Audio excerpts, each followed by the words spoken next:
All right, ladies, we are back. We are back in full effect. We are back.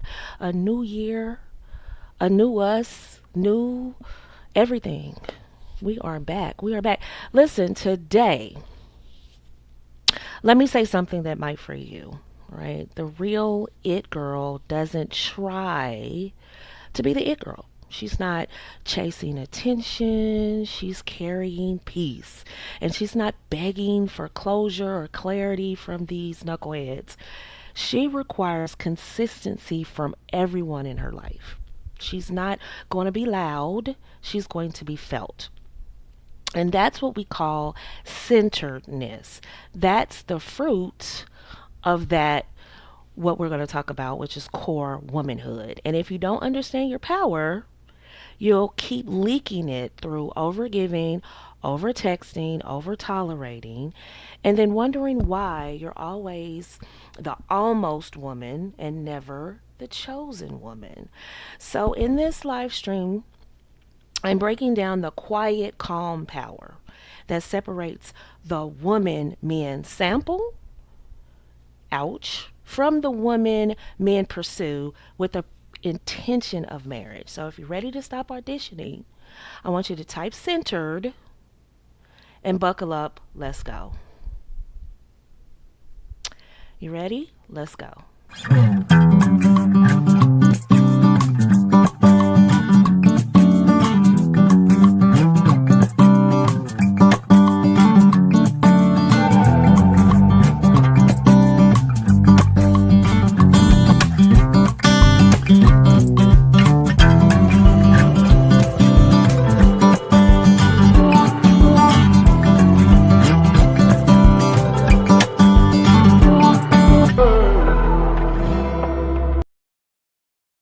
Welcome, welcome, welcome, everybody, back to the Inner Beauty TV. I am your host, Nicole Michelle, founder and feminine mentor for the Inner Beauty Movement. We're all about helping exceptional women reconnect with their power, their core, their essence, while simplifying the pathway to marriage. So, if that sounds like something you'd be interested in, that sounds like something that resonates with you, if that sounds like something you've been looking for, definitely connect with us. We may be your tribe. And you can find us on Apple and Google stores under the Feminine Elite Society, which the Society app, which I'll be talking about later. You can sign up for our free newsletter, mrsnicolemichelle.com, to get more familiar with us and our work here.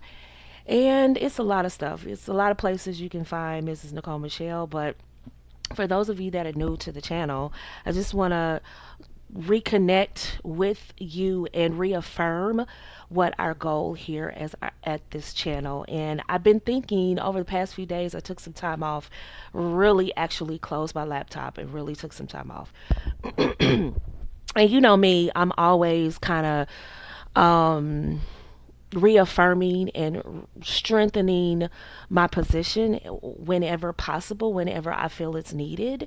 And with the new year coming in, I feel that it's only right that we make sure that this space, we understand what we're here to do. And shout out to all of you joining me on the live and the rebroadcast. Welcome and thank you and happy new year. And share, like, subscribe, ping up, all that good stuff. Let people know that we're live and breathing over here. I'm seeing people watching the video afterwards, so that's why I said shout out to those of you listening on the replay. So we have a lot of places. We have a lot of places you can find us and a lot of places you can connect, but I want to make sure that the right women find us. And we're a boutique movement, meaning we're not looking for a lot of people because the Bible tells us that there are very few who can find a virtuous woman, for their price is far above rubies. And rubies, you know, are very rare. And you ladies are rare. So we know that anything that is rare is in demand, but it's not a lot of it. So I don't expect a goo gobs of women to take hold of such a very, I don't know, direct and really to the gut type of message that is meant to help women or kind of get them in the right direction. I want to make sure that we understand what this space is all about. And I'm going to really say it real succinctly because I got a lot to cover today because I'm starting a new series and I think you ladies will enjoy it. And Because I'm going to talk about the power of a woman. I want to start the year off with a bang, talking about the power of a woman. And I'm seeing a lot of women not understanding their true power. And so everything is performative, everything is from a frustrated position, everything is from trying to get a man to do something position. And when you understand your true power, you influence people to kind of show up for you the way you want them to show up because you give this energy that if they don't show up the way you need them to show up, you're not going to be there. And it's not something you say, it's not this strict posture, it's not this, energy that says, I'm a, I'm just going to cut down everything that doesn't, so it's none of that energy, but um, I see a lot of manufactured what women are trying to have is power, but they're manufacturing it because they don't, one, know how they lost it, and two, they don't know how to get it back. And we're going to talk about that today. Shout out to all of you. Shout out to the fellas listening to me in the clouds. Shout out to my brother Phineas Henshaw for the tip jar. Happy New Year. Happy New Year to you, sir. Happy New Year. I have some really good stuff up my sleeve this year. I think everybody's going to enjoy it. I have decided that, all of the other podcasters do a lot of, excuse me, everybody want to get itchy throat when I go live, but I want to steer clear of the gender war, but I also want to help men and women come together. So I'm going to have some interesting topics up the road. I think you're going to enjoy. I think you are going to enjoy. Matter of fact, the Future Wives Club, if you haven't already joined that, join the Future Wives Club, and you probably need to purchase the Blind Spot the Bride because they'll get an invitation to Future Wives Club. And Future Wives Club, we're doing a banger, bringing in a new year with our master class, which will be the Jawline Guys. And the real deal, I kind of touched on it on YouTube, and I said that I would touch on it in the Future Wives Club and go down the rabbit hole about this guy. Really get in his head because most women like the 20% guy, and I'm all over the place, but I really need to say it like this. A lot of people like that 20% guy at the top, but we need to talk about him in depth, and I want to do it in a very contained space where people understand my teaching and they understand where I'm coming from. Because this man, you got to get in his head and you have to know where he's coming from. So the Future Wives Club Masterclass will be next Monday night. So make sure you're there. Be square. Be there, be square. But anyway, back to the purpose of this channel. I'm not forcing anyone to be married or forcing anyone to be like me. You don't have to wear pearls like me. That's just my thing. That's Nicole, right? And hopefully over time, the longer you're on my channel, Happy New Year, babies, my beautiful ladies, the longer you're in this space, the more you start to come into who you are. And your thing may not be pearls, it may be something else. That's just my thing. That's me. That's my image. That's what I'm going to do. I'm going to wear certain colors. I'm going to wear pearls because that's me. Right? I want you to find who you are. And I think people kind of mistake, oh, she wants us to be like you. No, I want you to be you. I want you to find who you are and be happy with who you are. That's why we're talking about the power of a woman, because we're going to dissect it: the mind, the heart, the soul, the body, all five parts of that, the emotions of, we're going to take it apart. And I kind of touched on it a little bit in the Total Woman, which is one of my highest views videos since the past 3 years, 3 or 4 years. Is one of my highest view videos because women are starving for that type of information about how to become a woman. And we've had fragmented, I don't know, our society is all over the place. Depending on who you ask, they don't even know the definition of a woman. Yikes. Don't even know the definition of a woman. How is that supposed to help women show up like they're supposed to show up? And nobody has real solid, helpful answers as to how they're supposed to show up. Excuse me. And so, what I want to do is kind of help do that. I'm just trying to do my Titus 2 duty and helping the young, beautiful women come into who they are and blossom. And some women will blossom slowly, and some women will be like, ah, I caught it. That's what I needed to hear. Boom. And they will go into the stratosphere. That's what I want. Because when you ladies win, I win. Shout out to all the new wives. We got a new wedding announcement over the Christmas, I call it the Christmas break, since the last one. So I'm telling you, ladies, we're on fire over here. We're a boutique movement, meaning we're specialized. We're not for everybody. I'm happy about that. Matter of fact, if I go viral, I'll probably kind of not shun, but kind of scare off the type of women that I want to find this space. They want privacy. They want exclusivity. They want to be heard and seen and felt. And so this little space we have over here is special. Some people said, one lady said in her last live, she said, what if I just like to keep you to myself? Oh wow, gatekeeper Nicole, that is wild. I want you to just get the concepts. I don't, hey, listen, those that like the space and need the space, when the student is ready, the teacher will appear. So I'll appear in your algorithm when you're ready. So the algorithm is telling me a lot of women are not ready for this. And I'm okay with that. I'm at peace with that. Really, I am. The frameworks that we talk about over here are not trendy. So I'm really sick of celebrities. Like, they're entertaining and I have my favorites. I have my favorites, but I they are probably um they don't need to be talked about as and used as examples. And the more I use them as examples, the more they disappoint me. I try to steer away from that, and I'm not knocking anybody who does, because quite frankly, they are great case studies on what not to do and how not to move. And but I steer clear of trendy topics. One, because I'm not on top of each and every one of them, and I want you to focus on you.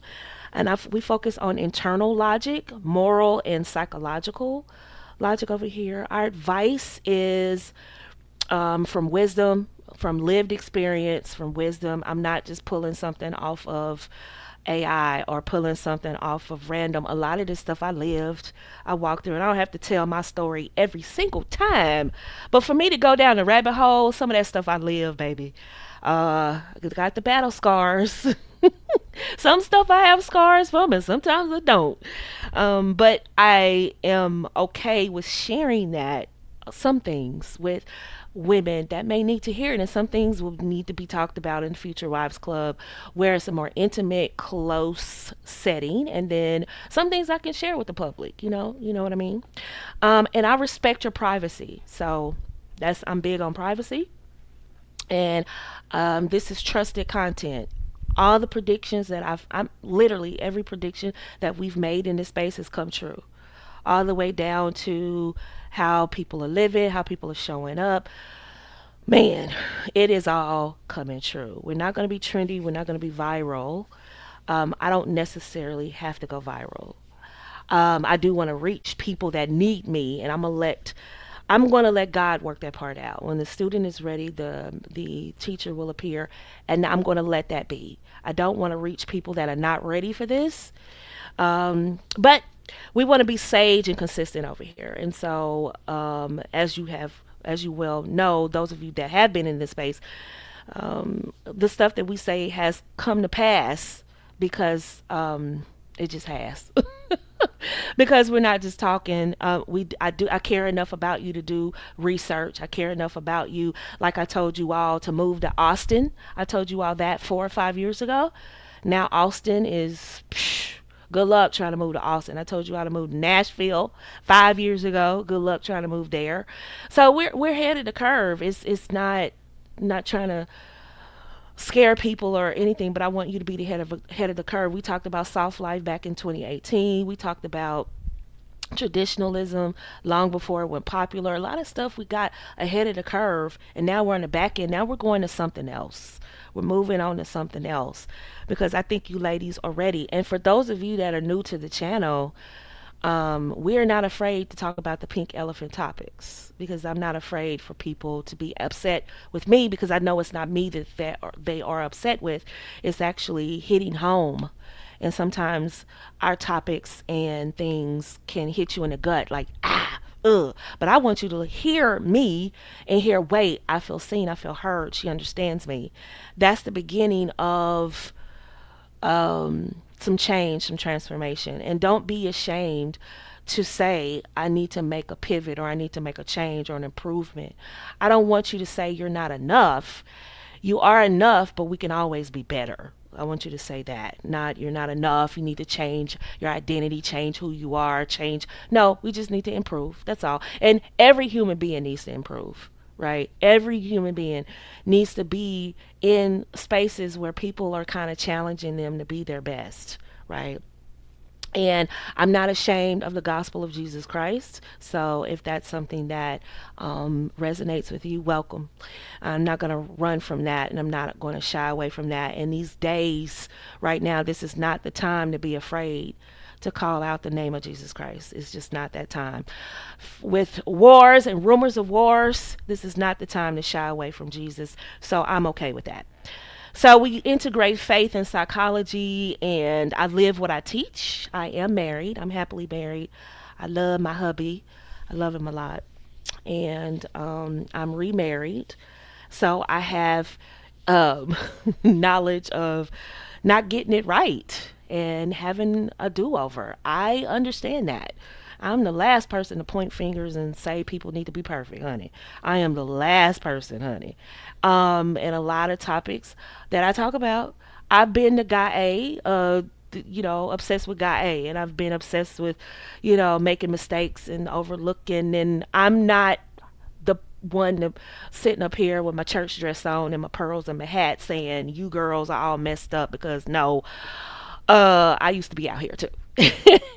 But thank God, because of the way I grew up, I didn't go too far down the rabbit hole. That's the point I'm trying to make. I didn't go too far down the rabbit hole. I've told you of instances where I got real close and God, somebody was praying for me and the Lord protected me. And that's what I want to be for women who may not have that in their lives. I want to be an extension for those women who do have it. And I want to give hope to guys who listen to this channel to know that there are beautiful women out there that are preparing for them. So get your stuff together, brothers. Get it together. Our marriages are built on godly principles. We're not out here just getting married just to, check this off of a to-do list. The women over here were born to be wives. And that doesn't mean they're just born to be wives and that's it. I was born to be a wife. I wasn't born. I wasn't. I'm not out here. I'm not. I'm not about that life of just being single, and that's just not my thing.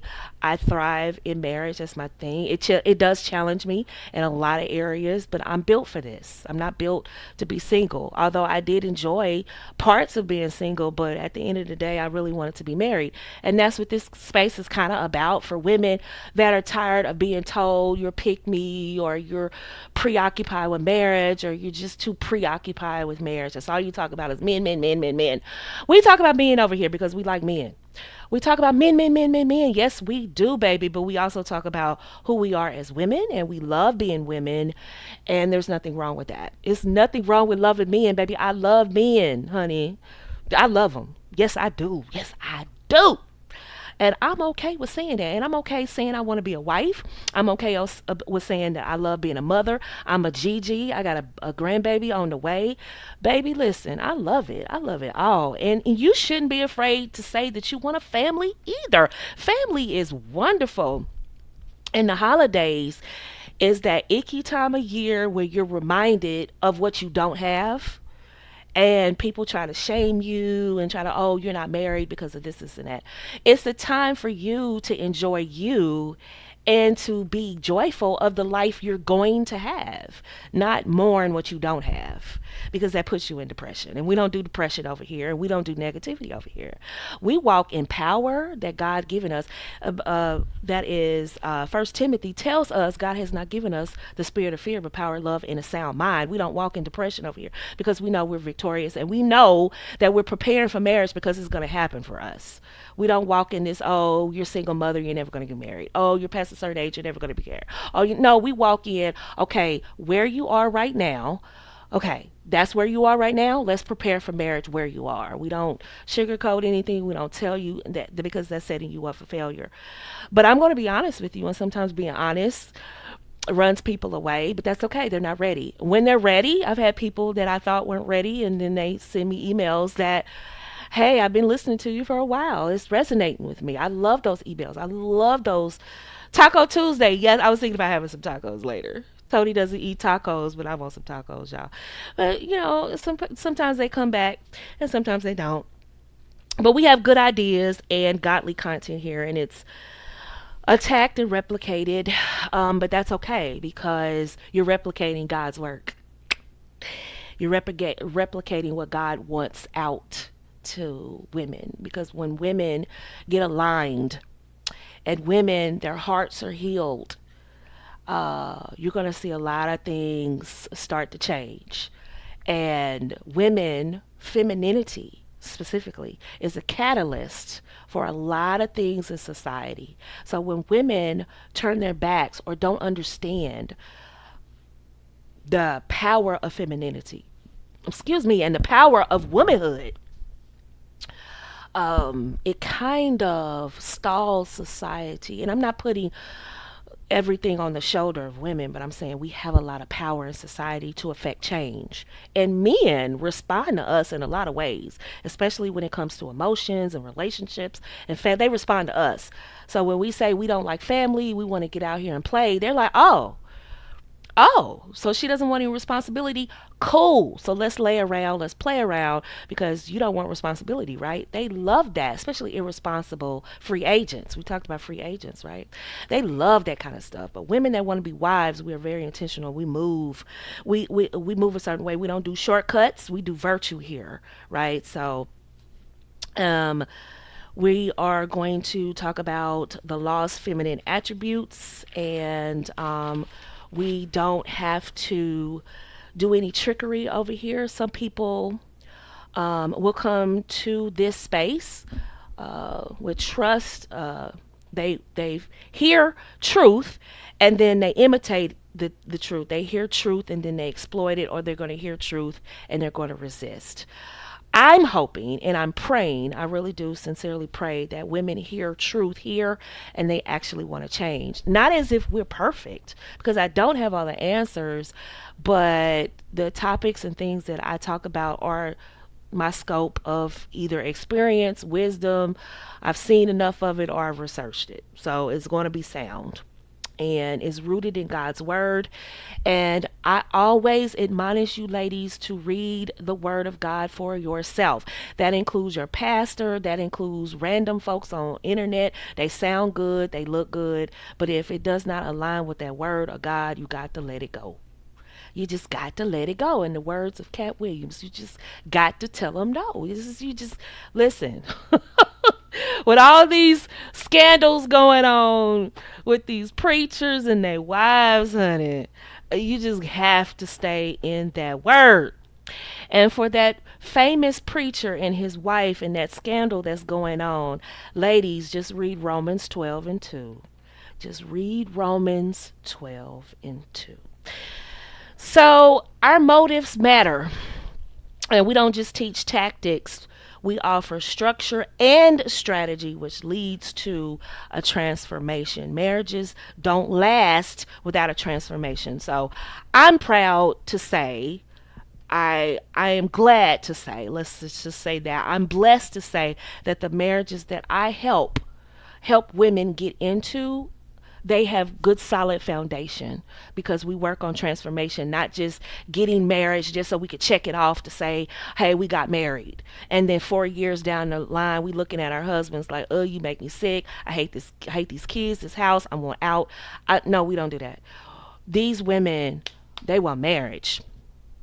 They're not looking for a safety net. They're not looking for a man to save them. These women really want a man that cherishes them, loves them because they're going to give their 100 and they're looking for him to give his 100. So if you're looking to give 20% or 60% to a woman over here, don't do it. If you're looking to give 20% or 60% to a man, this isn't your space. We are preparing to be Proverbs 31 women, and that's what we're doing. We're willing to sacrifice. We are not willing to sacrifice our integrity, our respect.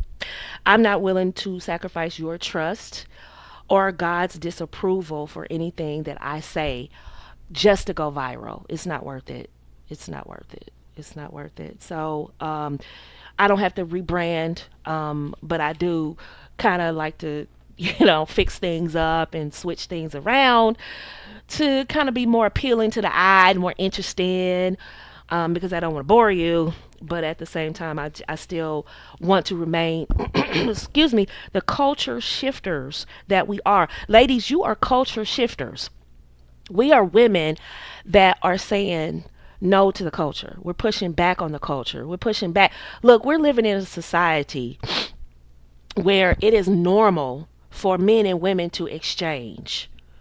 You know what I'm talking about. We're living in that day and time where that's normal, where people are giving up on marriage, giving up on family. I couldn't even imagine what that looks like. Giving up on being a GG? I can't even imagine. Going shopping for my babies for Christmas? I couldn't even imagine. Not having my children, just not having a husband, a family. I just couldn't imagine. And so I will not stop until you all get that, because when you get it, I win. And for those of you that are already married, this is a great space to get stronger.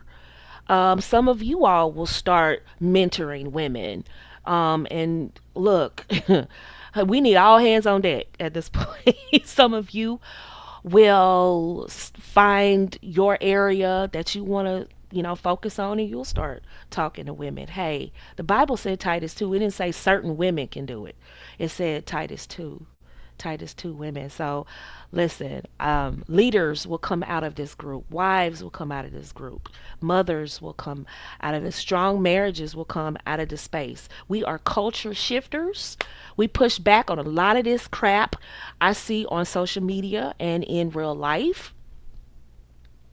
We shape thinking, we build discernment, we restore order, and we prepare women for marriage, which is covenant. So let's get into it. We got a lot to cover today. Marriage is a team. Yes, we are not partners. I hate that. I hate that. We are a team. So now that I've reaffirmed what this channel is about, and just in one succinct sentence, this is for exceptional women and Christian women too, who want marriage and are willing to refine what needs to be refining. And if you're here to argue with men and debate gender roles, or to prove you don't need anyone, this isn't your space or tribe. We love men over here. We welcome men over here. I welcome dialogue. And at some point, we will do spaces where the men come on and chat it up with us. Don't be afraid to drop a question in the chat, because it's not that many of us right now. So feel free to drop a question, and if I see it, I'll jump on it. And if it's a great comment, I'll put it on Jumbotron so everybody can see it on the replay. But I do like people to talk to me when I'm talking, because I don't want to feel like I'm talking to myself. All right. The first thing we're going to talk about with power is calm power.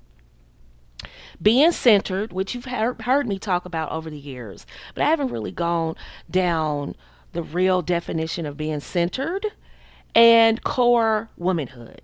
Okay, I've kind of touched on those topics before, but I really didn't go deep into what they really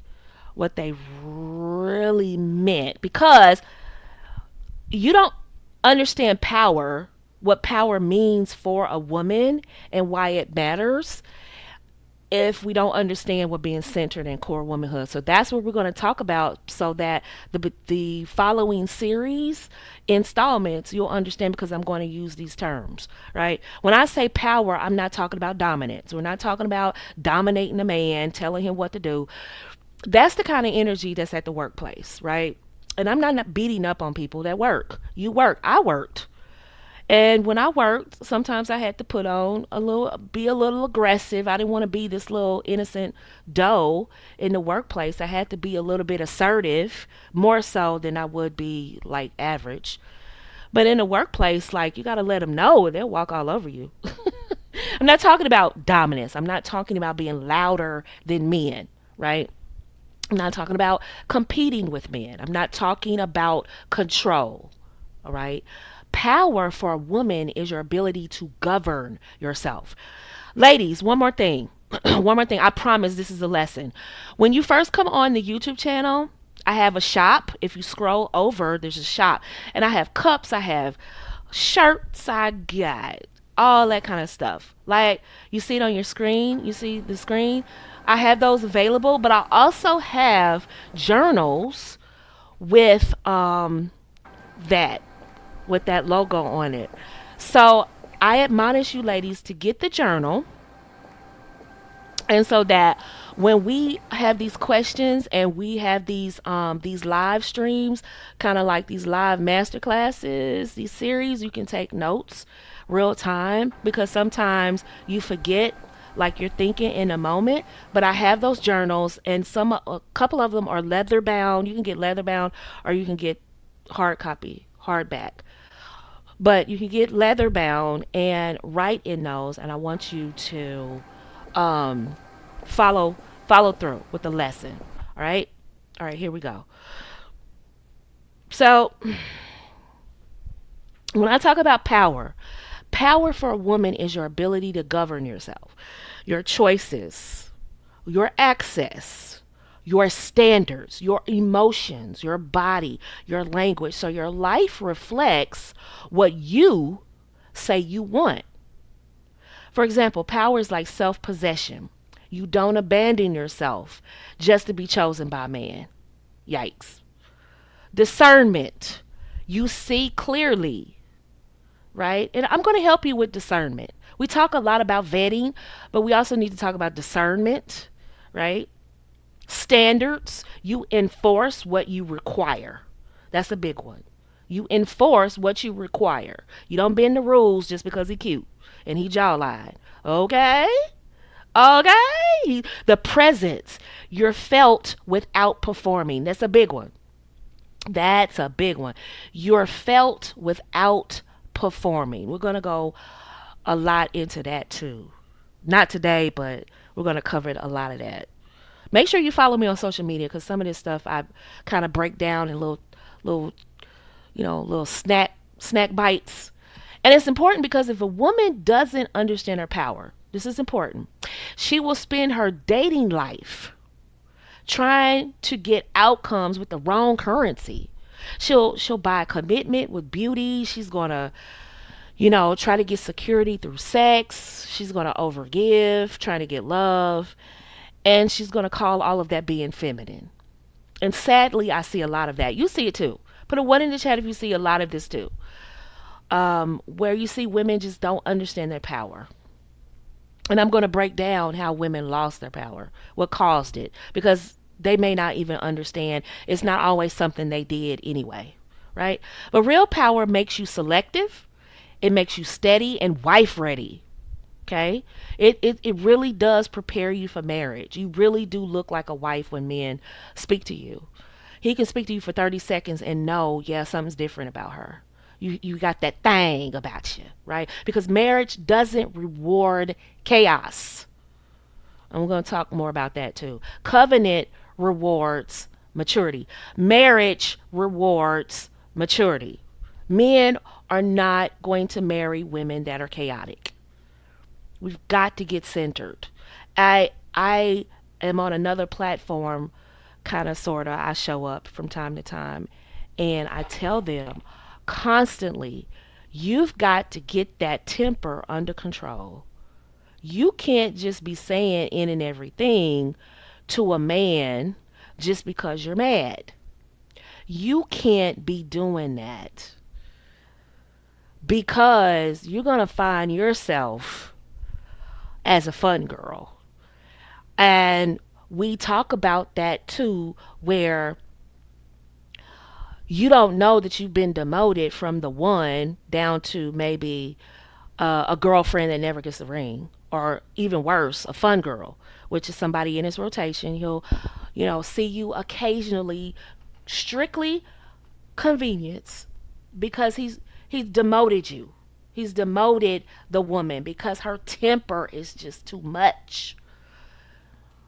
She's heavy-handed. When you get a man that has a soft temperament, and you're heavy-handed and bossy and trying to subjugate the man, he's not gonna put a ring on it, unless it's that word that I hate to use, but it actually fits right here. I wish my husband was here so he could say it. A cuck. Unless he's one of those.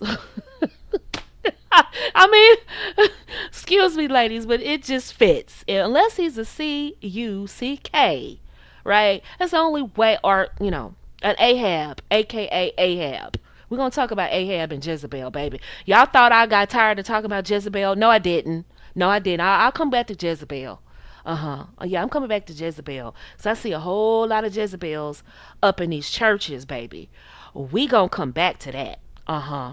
Any old way, because we went in on the church boys, but I see a whole lot of Jezebels up in the church, honey. Yeah. So anyway, um, so those men, you see it in the chat. That word, aka Ahab, which is the biblical name for it, that's the only way he's gonna marry a woman that with that kind of behavior. And good luck with that, because eventually even he wakes up and he either gets violent to counter that, or he just walks away, or he does some elaborate infidelity. Like he's going to, you know, get back at you. You know what I mean? So, we got to watch that temper. But real power makes you selective, steady, and wife ready, right? So, some of you are the women men admire, but don't lead toward marriage. Like, he likes you, he respects you, but he just doesn't marry you. You're successful, you're polished, you're prayerful, like you go to church, you try, and you're still getting the same outcome. You're getting interest, he's getting access, but then it's inconsistency. That's usually not because you're lacking beauty, baby.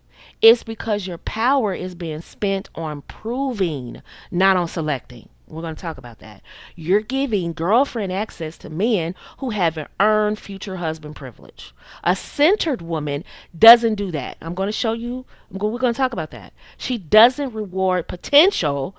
She pays attention and responds to patterns. So if he hasn't earned access, your life shouldn't be, feel disrupted. So now, how do women lose power in the first place? This is important. This is important, important, important. If you have your journal or have somewhere to write stuff down, do that. If you have to pause it, rewind it, come back to it, that's cool. We're going to talk about how women lose their power. The first one is trauma and survival training. This is not her fault. This was not her fault. A lot of women were trained in survival, not love. And what happens when you're raised in survival, it teaches women to control things, children, super bossy, super controlling with children, super controlling with men, super controlling with friends, super bossy, almost narcissistic, if not narcissistic, hyper independent. I don't need anybody. I got it. I got it. I got it. Remember I talked about it? I got it. Well, baby, let me help you with this. I got it. Well, baby, let me help you with I got it. Hyper independence, emotional armor, right? Used to be around social media. It was not to show your emotions, right? I want a man to see my emotions. I want him to see when I'm hurt, because I want him to fix it. Duh. I don't want to be walking around here like I'm super tough, like I'm bad.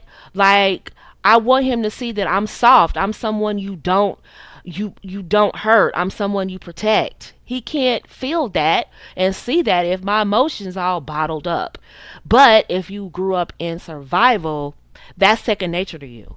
It's too risky for you to show emotions. Absolutely not, because you feel like everyone's out to hurt you. It's what your body has been conditioned to believe based on how you grew up, your environment. Or they grow up thinking, I'll leave before I'm left. I see this a lot. I'll leave before he leaves me.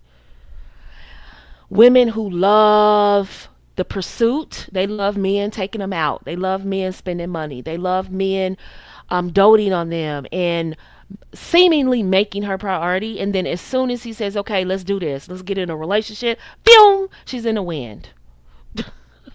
That's not power. She's actually protecting herself. But she feels like it's power because she momentarily has taken back her power in that moment. By leaving, it felt good. Now, after she leaves, she's back to square one. But in that moment, it felt empowering to get up out of there, get away from him, right? Also, another thing that causes women to lose their power is confusion about femininity. And this is why I got frustrated with YouTube years ago when I was doing femininity content, because I'm like, is it me? Maybe it's not. Maybe it's my messaging. I don't know, but it was lost in translation. I felt the message of femininity went somewhere. I don't know what happened, right? And the more voices that got on the topic, the worse it got. Some women were told femininity means being passive, which we never say over here. We are assertive, not aggressive, but we're definitely not passive. Which is this misconception that if you're a good girl or a cool girl, you're a doormat. A good woman, a Proverbs 31 woman, is not passive. Just because you go to church and love God doesn't mean you're a pushover. Just because you go to church, you actually read the Bible and actually try, doesn't mean you're passive. Some of the most assertive women I know go to church. And not just go to church, they live it. And men love them. Shout out to Miss Pam. She listening, she knows who she is. Love her. Love her. Very well respected, very well loved. She has no hard time um, getting a man and keeping a husband, right? Having no needs. That's a confusing femininity with having no needs. Some women were taught femininity is performance, soft voice, lashes, cute outfits. Now, all of that is good. I'm not knocking that. I'm not telling you to walk around like a vagabond. I'm saying that's not the sum total of femininity, while still moving in fear. So it's just like a costume. It's just all of that is just a costume. And we know it because as soon as something doesn't go our way, boom, it's another side of us. Well, that's not femininity. That's a suit. That's a suit. That's a costume, right? We're performing. I hear women say, "Yeah, but don't do this to me because I'm gonna come out of my." Yeah, it's one thing to do that as self protection when you're physically in danger. That's one thing. Or you're letting people know these are my children, my family. That's one thing. People can kind of let that go, but that should be very, very seldom. Should you be just be going off on people? Because that, if you're doing that often, then that means that's who you are. It's you're out of femininity because femininity is not controlling and not dominant. Dominance. Femininity is graceful, and dominance isn't graceful. So if you have a moment where you just kind of step out of yourself to remind people, listen, these are my boundaries. Okay, occasionally that's okay. But if you're doing that regularly and that's your go to, That's just like every time, and people are walking on eggshells around you. You know when people are walking around eggshells around you because you're liable to go off, liable to get people told. And I love it. I'm feminine. I just gonna get you told. No, no, you're in protective mode. You have a confusion about femininity because femininity isn't dominance, and dominance isn't graceful. Femininity is graceful. I can say what I need to say to you without having it to be a knockout, drag out fight. And even if I have to raise my voice a couple of decibels just so you can hear the firmness of what I'm saying, I don't have to do that all the time, right? That's just marketing. That's not feminine power. It's marketing some type of image you want to get out there. Another reason women have lost power is attention economy conditioning. So sort of like social media taught women to value being desired, being chosen publicly. Right? We love to post that we went to a fancy restaurant. We love to post that we went on vacation with our boo. And nothing's wrong with that. Unfortunately, if that is the sum total of who we are, and we sum our value up in that, that's dangerous. Social media has taught women to value being that girl. Everybody's the it girl. I think we've kind of turned a corner with culture now where we've gotten on the baddies and the baddie aesthetics, and it's I don't see it as much. Maybe it's my algorithm has changed. But I don't see it as much. And everybody was trying to be that girl. But attention is not authority. Attention is not femininity. Likes are not love. And going viral doesn't give you value. Okay? Um Another reason why women are losing power is giving men access without standards. Okay? This is a big one, and we're gonna go through this. But this is a big one. Women lose power when they give emotional access, physical access, and domestic access to men who have not earned marriage level privileges. Okay, moving them all in. You're not ready for that. I see it all the time. Budding relationships. And this is why I told you women there's a method to my madness. Remember when I said that some women need to get out of these densely populated areas because a lot of women find themselves um, contemplating moving in with a man because they it's tough. They hit a snag, financial hiccups, and so they find themselves moving in with a man, and here we are. And I'm saying, sometimes, in some instances, you can have everything, excuse me, going well for you and hit a financial snag, and you just want that problem solved, and so you think, well, we're dating and we're seeing each other, let's move in. And I'm telling you, a lot of times that messes up the entire connection, the entire relationship. You're moving in and giving away your power in that instance because you're trying to solve a problem right then and there. Don't do it. And the result is a generation of women. The result of losing this power, and this is just some of the reasons. I'm pretty sure you could think of other reasons or other ways women lose power. But the result of losing power is a generation of women who feel exhausted and resentful and confused because deep down they know I gave wife benefits to a man who wasn't even my boyfriend in character. I mean, ladies, I'm going to tell you right now,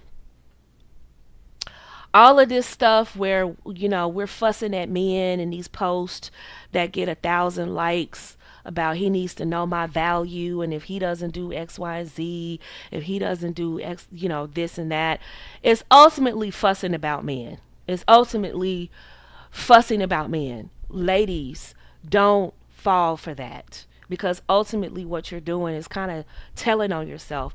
What you're doing is you are telling the world, announcing to the world that you've had bad relationships. I think it's a given that everybody's had a relationship that we probably don't want to brag about, or we probably would consider a failure or consider a bad relationship. So we don't need to go around announcing it by jumping up and down and hollering about how dusty men are and how men are losers and how men are. It's kind of played out, and it kind of It's kind of déclassé. It's kind of beneath you. Yeah, the way they talk on these podcasts and talk shows. The way, oh, he's dusty and get your money and, get him to invest. That's another word that we're going to don't ever let me hear you all saying invest and getting a man to invest in you. It's another word of saying get him to give you some money. Don't ever let me hear you all saying that. That's another way to finesse, y'all. Don't do it. Don't do it. I said it and I stand by it. Don't do it. It's another clever way to get. Don't do it. But you say, oh, get him to invest and get him to finesse and get him to give you money because men are broke or get him. What this is showing is that you have a habit of dating men who are busters. You have a habit of attracting men and dealing with men. More so, the attraction part people can't blame you for, but dealing with them when you're constantly complaining about less than competent men all the time, what you're telling people and potential suitors, because you just don't know who's looking at you, honey, what you're telling them is that you don't know how to choose. And that is death. If he's looking at you and finding interest in you, what he ultimately is doing, like, oh, so I need to put her in this category, in the fun girl category, or maybe have be there for a good time, not a long time, because she likes dating guys that are not productive.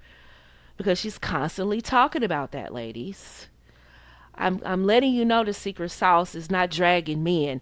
It's not the look that you think it is. It's not the flex that you think it is. It really devalues you. It's very déclassé.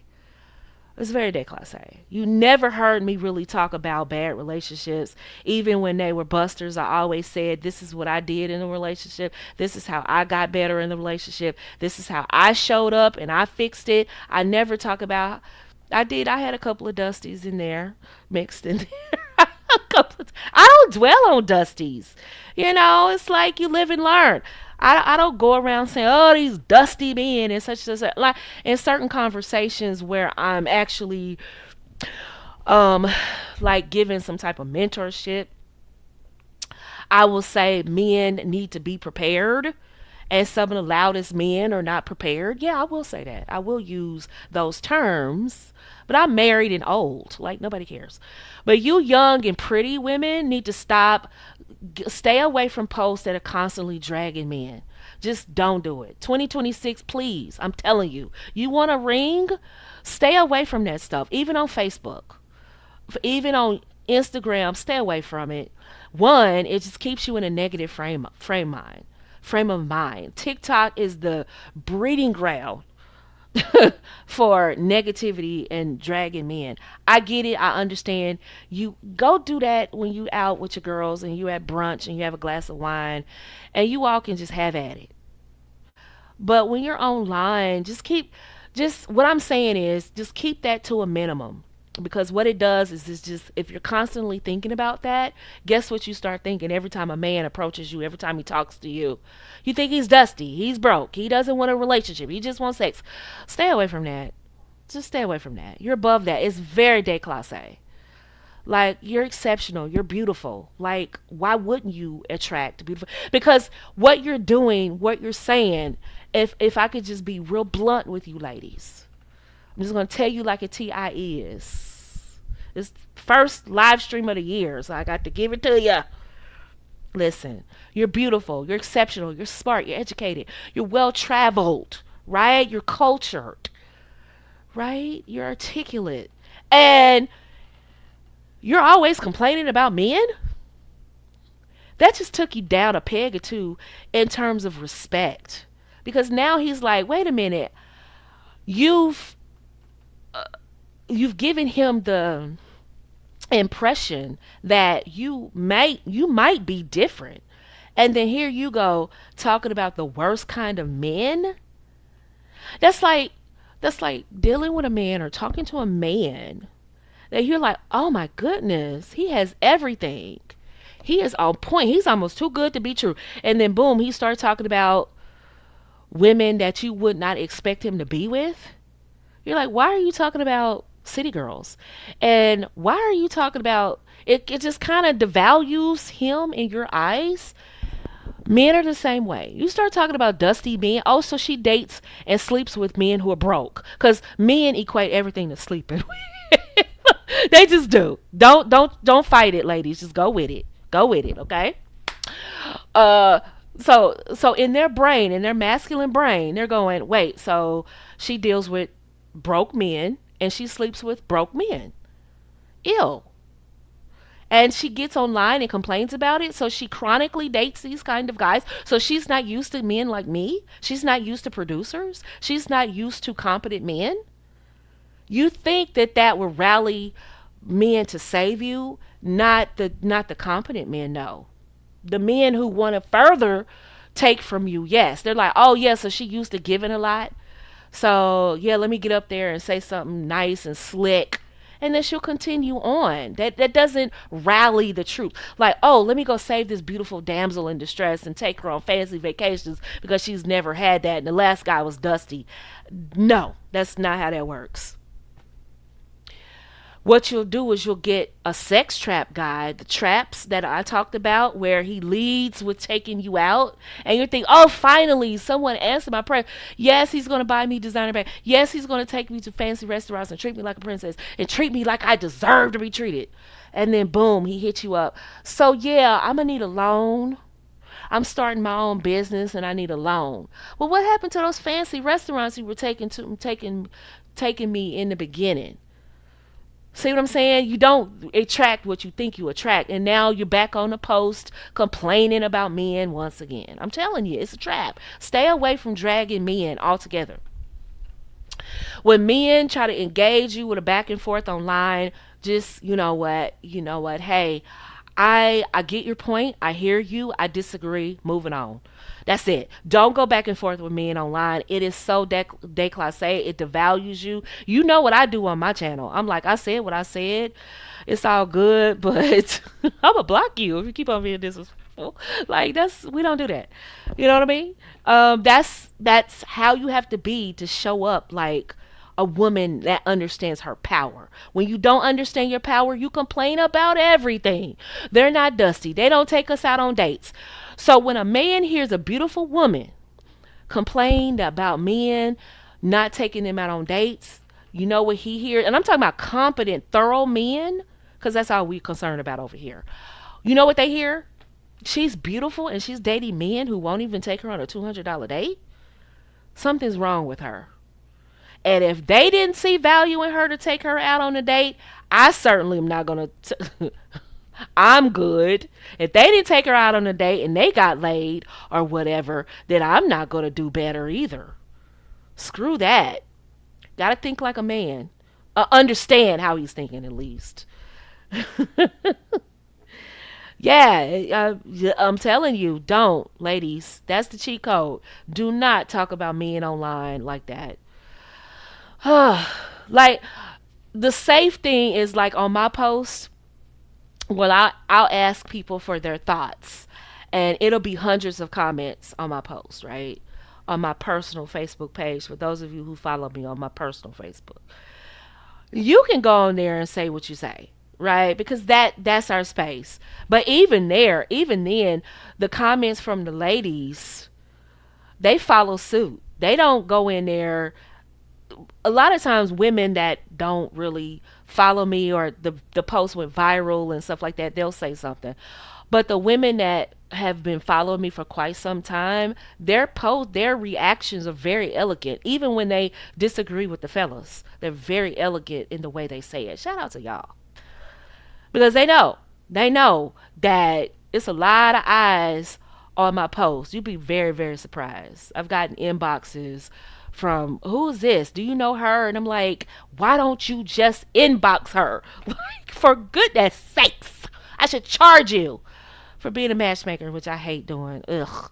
But anyway, shout out to the matchmakers. God bless you. But look, I don't know if she's single. You inbox her. Get your stuff up and inbox her. You know what I mean? So just don't argue with me. It just devalues you and it just zaps your power. Let's keep going.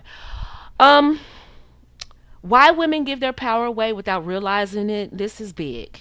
Most women don't give their power away because they're stupid or weak. This is important, ladies. They do it because they're trying to meet a need, right? They're trying to be loved. They're trying to be safe, feel safe. They're trying to feel like they belong with strategies, and they're trying to do all of this with strategies that are built in survival, which never works. But who's going to tell them, right? The number one thing is this proof of worth loop. Remember we talked about traps is similar. And what this looks like is they start over giving, over functioning, being the ride or die. Don't get caught up in that. Doing wife labor way too early. And so what's happening underneath is she believes love must be earned through performance. That's what she's been taught. That's what she's seen, and it's second nature to her. She doesn't know how to relax. That's why the soft girl life, the soft girl era, the rest in your femininity movements were so huge because it resonated with women who needed that. They needed to feel safe and they needed to be in a place where they didn't have to overgive. It's a lot of women who are I was talking to a friend of mine and he's in love with a woman who he wants to marry, but her family is like an albatross around her neck. She's not overgiving in relationships. She's overgiving with family. She can't live her life because she's constantly having to see about the family. Well, that's gonna put a monkey wrench in her future. So overgiving doesn't just mean men. It can mean family. It can mean children.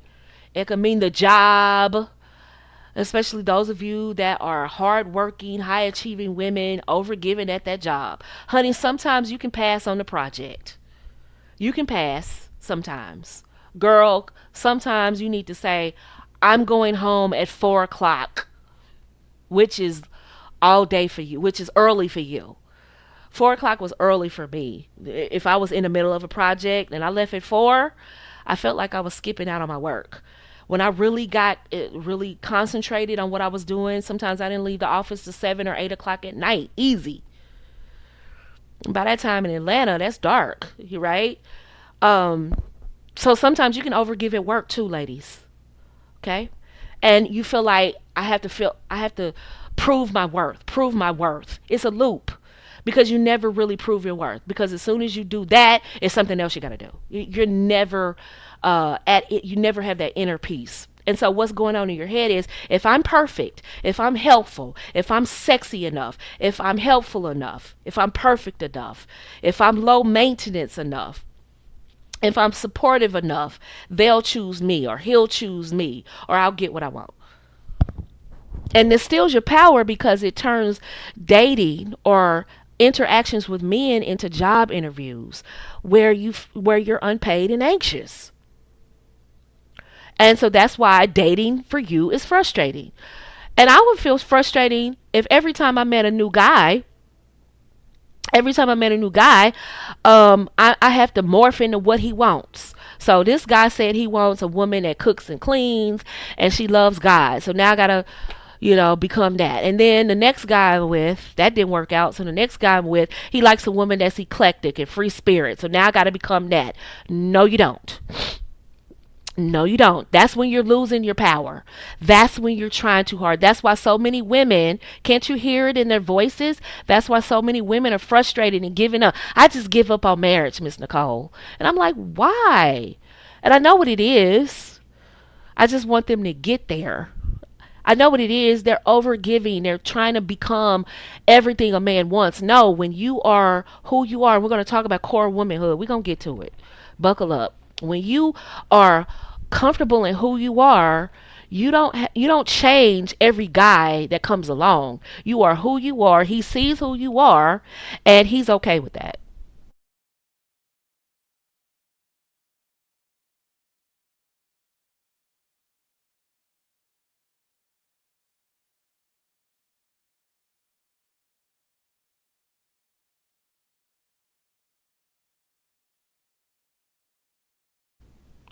All right. So the next one is attachment anxiety. You have a fear of being left. And I'm going down the rabbit hole with these things. What it looks like is over texting, chasing. I just want to be clear. I just want to make sure I know where I stand. You know, where's this thing going? What does this mean? Does he really love me? Always chasing clarity. That used to be me all the time. I used to spend inordinate amount of hours with my best friend. God bless her. She made it through. That's why we were dancing on my dance floor at the wedding. She was like, "Yes, yes, it's over, Nicole." She sat through hours of listening to me. So what does this mean, girl? And what does that mean? She was like, "Girl, it's okay." That's what it was. Chasing clarity. I was always unsure, right? Tolerating mixed signals, right? Panicking when he pulls back. Panicking when he pulls back. And guy A's, the jawline dudes do this well because they know it's a knee jerk reaction in you that you're going to start chasing him once he pulls back, which I'm going to cover in the Future Wives Club masterclass, their little tricks. So then she fall. Underneath her nervous system, what's going on underneath is her nervous system.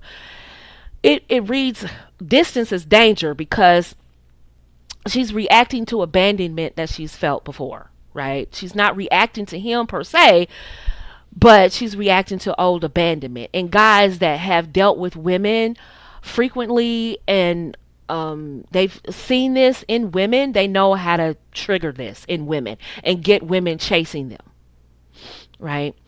And so what's going on in her head is if I don't secure this man, I'll be alone. If I don't get this man to marry me, I'll be alone. If I don't get him to marry me and choose me, I'll be alone. Right? And so it steals her power because she starts managing his feelings instead of managing her standards. She starts looking at, okay, how does he feel about this? What does he want? And catering to him. That is super frustrating because every man you deal with is going to be different. Instead of you having your standards and saying, do him and I, or is him and I compatible?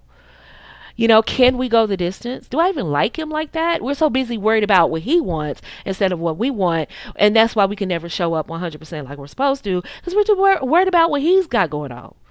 Let's worry about our standards, right? Another reason is intermittent reinforcement. This is like addiction pattern. And what this looks like is she can't let go of the man who's inconsistent. Yikes. Because when he's good, girl, he is very good. When he shows up, like maybe over the holidays, he might have called you and popped up and you all had a good time. And it was wonderful. But baby, he is inconsistent. And you're down that roller coaster when you don't hear from him. So what's happening underneath is the brain gets addicted to the unpredictability.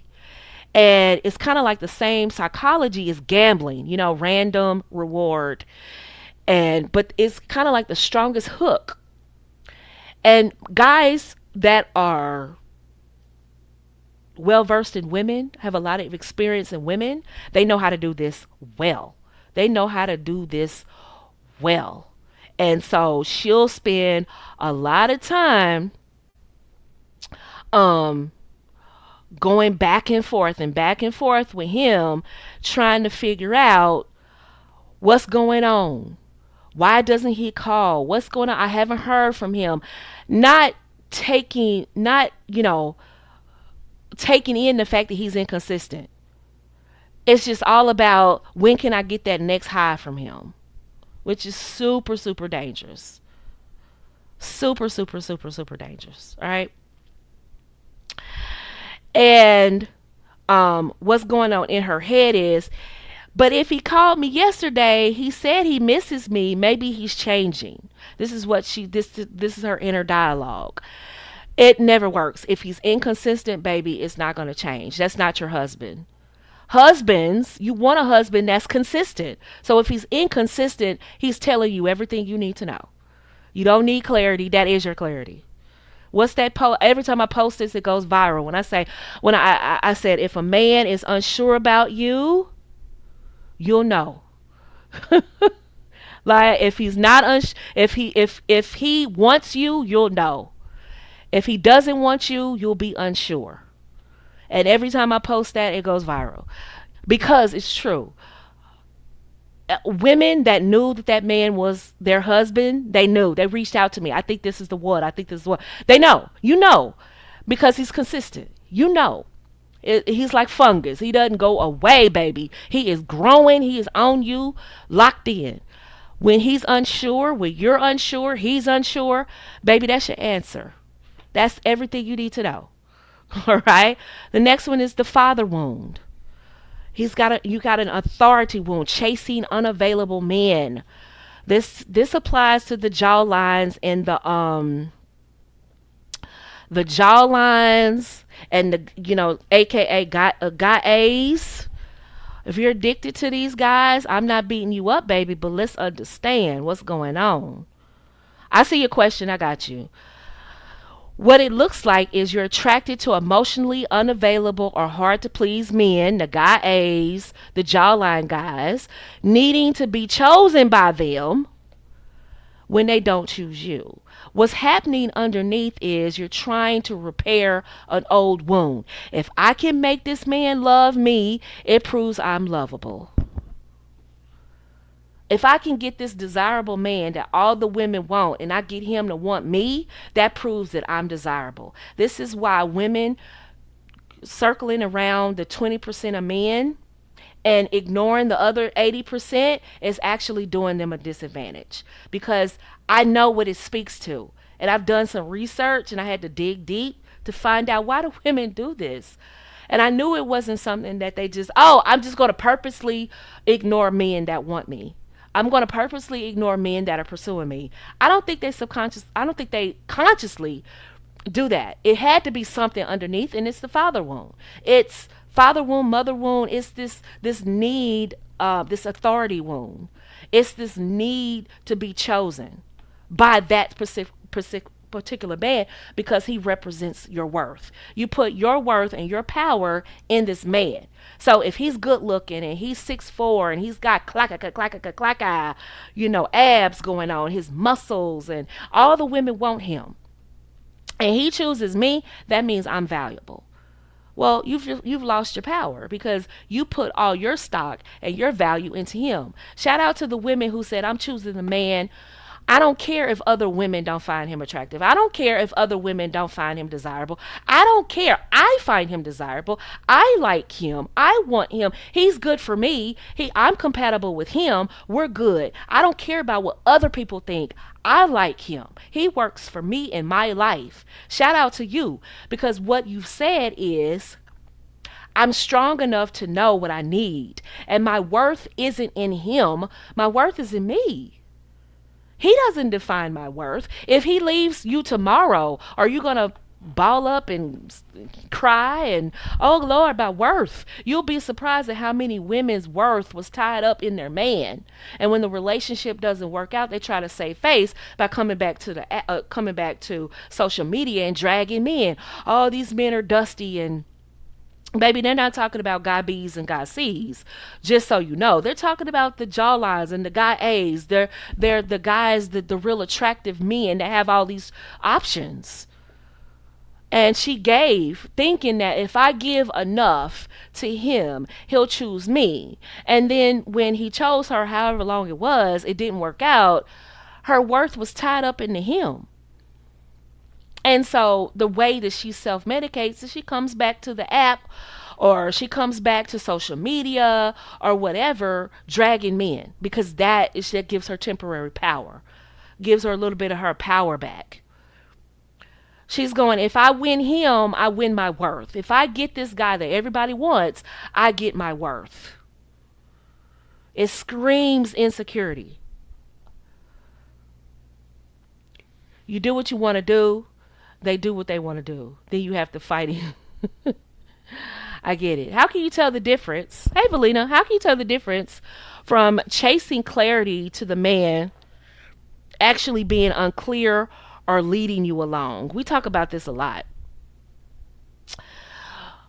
Just like I said, if you're unsure, that's all the clarity you need, because you're unsure, right? When that man wants you, it's one thing you know for sure, is that he wants you.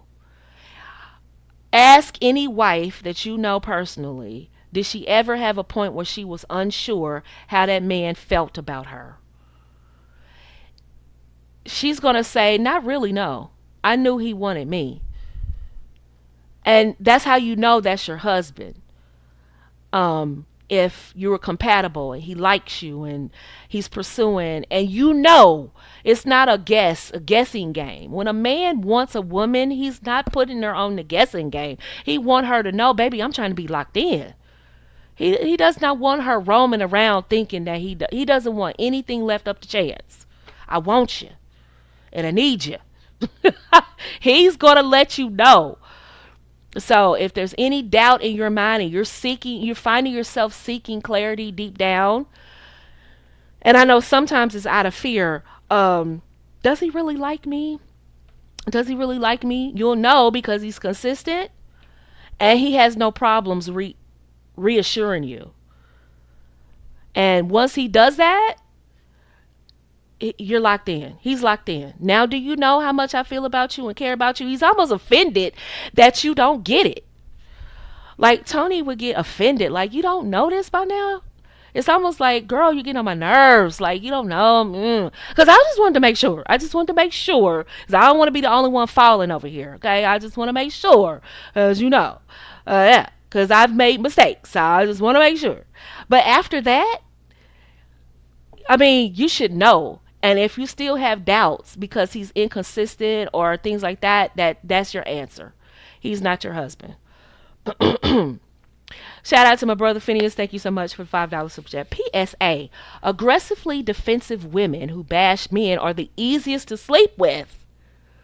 Remember exposure. Ooh. Thanks for that tip. So Phineas, what are you saying? Is that the women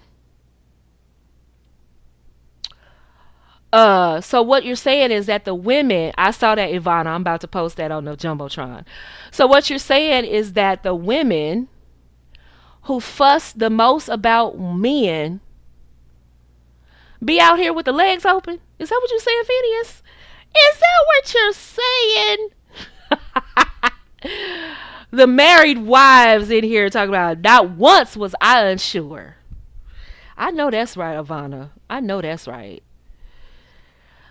Listen, and the wedding he gave this woman and the house he bought this woman, listen, that man loves that girl.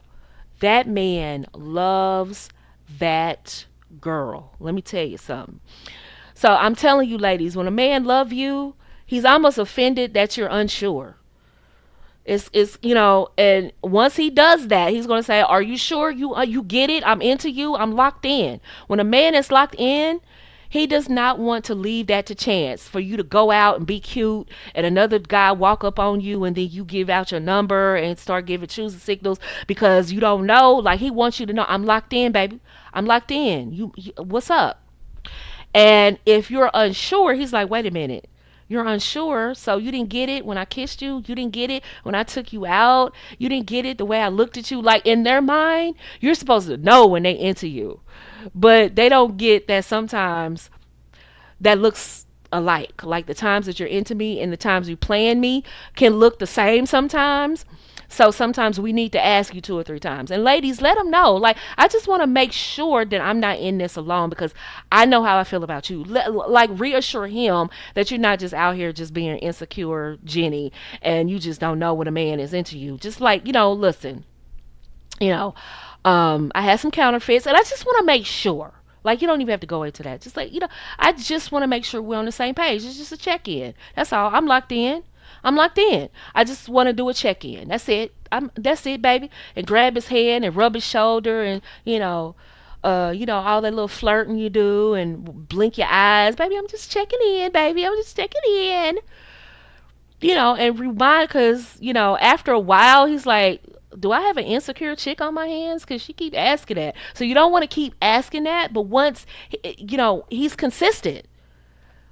He's consistent. He told you how he feels. He's locked in. He's consistent. And you have this feeling in your gut that this is the thing. This is the real thing. Baby, it's it. That's it. That's it, baby. Let's go. All right. The pick me conditioning, competing with women. This is, oh Lord, I'm seeing a increase of this too. Put a one in the chat if you've seen this pick me conditioning, this competing with women. And what this looks like is, quote, I'm not like other girls. I'm being the cool girl, accepting less to seem easygoing. So, like the good girl method, yes, we're different, and yes, we move different, and no, we're not moving off that square. That's different from what this is. This is, I'm going to be so easygoing and so cool that men are going to choose me. No, ma'am. I'm going to be a doormat so that men get that I'm cool. I'm going to accept less. What she's thinking is that men are going to reward her for being low need, low standard, and always agreeable. Now, that's not what we teach in the good girl method, baby. We teach you to be the complete opposite. Without having to sacrifice who you are in God and as a woman, but not looking like the culture, rejecting the culture, but men still knowing that you're showing up as someone that's different. That's different. Has nothing to do with other women, and all to do with us. This is saying, what she's saying in her mind is, if I require less, I'll be chosen. If I don't require my man to pay all my bills, then I'm going to be chosen. Girl, whatever. If you want to sit up there and have a bunch of babies and work a bunch of hours, have at it. Be my guest. And I'm not bashing anybody. I'm just saying, if that's what you want, you don't have you don't have to it's like self-sacrifice. Oh baby, I love you so much, I work myself to the bones so that you prove I'm down. Like, whatever. I had your baby, and you need to pay these bills and make sure that we're okay, period. End of discussion. Any questions? Why do we need a Q&A? What are you confused about? I just had a baby, I need rest. Right? This baby needs stuff. This house is a mess. Have you seen that toilet bowl? Have you seen this kitchen? What I need to go to work for? This is work. What are you talking about? Move out of the way. I need to clean up. That's that. But you telling people, oh, yeah, you online, and I love these. I love these reels that go viral. I don't know. I'm just not like that. I'm gonna get out there and work with my man. I'm gonna get out there and work, but it's gonna be in the house. Like, what are we doing? Speak for yourself, but I know what that is. If I come off like I don't require all that these pretty girls are requiring, I'm just a regular girl, and I know I've seen it. And what's even more dangerous is the pretty women have gotten in on the hustle. Well, if I come off like I'm beautiful and I'm a baddie, but I'm not the typical baddie that requires expensive gifts, and I'm a cheap baddie. Like, I'm bad, but I don't have to sit in a Bucati, and I don't have to go to Vini Vidi Vici's, and I don't have to go to the Isle of Capri. I don't have to go to Cannes. I don't have to go to Toronto. I don't have to go to all of these supreme places. And I'm beautiful. I'm super beautiful. I'm the baddie that is attainable. Whatever. Whatever. Every man that has gotten a baddie understands I got a baddie. And so I'm prepared for that. I'm prepared for that. So when a woman, fellas, come on now. When a woman is super pretty, up here talking about, you don't have to take me to an expensive restaurant. I'll go take a hot dog and some potato chips and we could just kick it. What? You should automatically know that's a red flag. She is lying to you. But she does want you to choose her, though. Just understand there's an invoice that's coming behind that. Don't think that that's forever and amen. She's just going to accept hot dogs and potato chips. Ooh, this is my lucky day. Don't think that that's what it is. You're going to get an invoice, sir. And that invoice is going to say, remember the time I ate those hot dogs and potato chips? And remember the times we ate beans out of a can? And remember the time that we walked instead of rode in a nice car? Well, the invoice is due now. And all that time you should have been building. And you should have your money together. And so I'm going to need that trip. I'm going to need my luxury luggage. I'm going to need my 5-star hotel. I'm going to need all that. You've had plenty of time to catch up. Now the invoice needs to be paid. And when that invoice isn't paid, guess what? You every dusty, lazy, everything. You are all that. And then she's going to come back to social media and she's going to complain. I see it all the time. I see it all the time. If I require less, then more men will choose me. And so now the men have pushed back on a lot of crap that women are doing that I told you all that this dating market was going to end up being. The men are pushing back now. And so now the women are like, okay, I know I can't command top dollar. And I know that men are tired of hearing about money and they're tired of being called dusty. So what if I come at it a different angle and I say, that I don't require an expensive date and I don't need trips and stuff like that. I can just, girl, please. Girl, please. You go right ahead and work yourself to the bone. Having a baby is labor. That's why it's called labor. Dum dum. Can we all stay on code? Can we all stay on code? Having a baby is work. It's called labor for a reason. Hello? And men know this. Women just don't know it. Men know this. Men always scratch their heads like, why are women so easy? She's beautiful. I will give her they will I will give her the world because she's beautiful. And she's sitting up here talking about she want hot dogs and potato chips. He immediately knows you're lying. And the man that you think gets it, oh yeah, he's coming in with the hot dogs and potato chips, but on the back end he's gonna come with the steak. Girl, no, he's not coming with the steak. He's never coming with the steak. Why? Because you accepted the hot dogs and potato chips. Shout out to Phineas Hitshaw for the $5 super chat. What happened to balance with expectations? Why do we have to be extremely picky and are not picky at all? I don't know. The market is self-correcting. That's what's happening right now. The market is self-correcting, and what you see right now is a lot of self-correcting. And a lot of women think, well, if I don't command, the women over there are talking about they want to be traditional housewives. Well, I'll say I'm gonna get out there and work and support my man. Then more men will choose me. Girl, please, no. He either wants to be married or he doesn't. He's either traditional or he's not. Period. But laying yourself down like the sacrificial lamb is kind of, yeah. Like, go ahead if that's what you want to do, I guess. If that makes you feel better, I guess. I just don't understand it. So, then we have the sexual bargaining, trying to secure commitment with access. I see this a whole lot. This looks like giving men physical access too early, hoping intimacy will create loyalty, and it doesn't. But underneath is fear that her feminine value isn't enough without proving desirability. And what's happening right now, why is everybody calling me when they know I'm live? That is wild. A lot of stuff going on. A lot of stuff going on.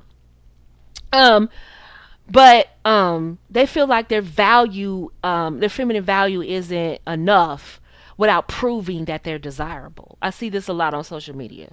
These thirst trap pictures and things like that. I'm not knocking it, I just understand it. And I don't want you ladies to fall in this trap that I must prove that I'm desirable. I have to be sexy. And so I have to lead with my body, my sexiness. No, that you're literally giving away your power. I'll give him what he wants and he'll stay. And I'm not saying everyone that posts a super sexy picture is giving it up, but it does insinuate that. It does give that impression that you are someone that is ready to do that. Sex is linear. Sexy picture equals sexual access equals it's all relative. So nobody's going to look at a super sexy picture and believe that you believe Jesus and you read your Bible and you pray every day. That's just not a conclusion that they're liable to come to looking at a super sexy picture. If they look at a super sexy picture, we're going to go down a different lane. And I'm not being judgmental. Please hear me out. I want you ladies to be smart about how you show up in social media. As a matter of fact, if you follow me on IG, I did a post today and I said ways to show up online as a wife. And I mentioned LinkedIn. And I've told you ladies about LinkedIn years ago. LinkedIn. And I stand by that because you ladies are already professional. You're already beautiful. And you may not want to be in the hoi polloi of Instagram and TikTok and Facebook and whatnot. LinkedIn is for professionals that are about business. And I'm not saying it's a dating app because that's not what we use it for. LinkedIn is a space where if you meet a guy and he's looking for your social media, take him to your LinkedIn spot. Now, of course, he's going to look other places. So if you do have social media other places and you're trying to play flim flam, which none of you are doing, but some women will do that where they're trying to, a facade. Not you ladies. LinkedIn is a great way for women that love privacy, that are elegant, sophisticated, and they want a social media presence or imprint, but they don't want to be around the hoi polloi and the noise of social media and having to post all the time and all that kind of foolishness. They're just not for that. That's just not their thing. And as one of my clients, she knows who she is. I'm speaking to her right now. Baby, get on LinkedIn. Fellas, get on LinkedIn. You should have a LinkedIn with a nice headshot of yourself. Ladies, nice headshot. Nice headshot, beautiful headshot, a couple of nice photos of you.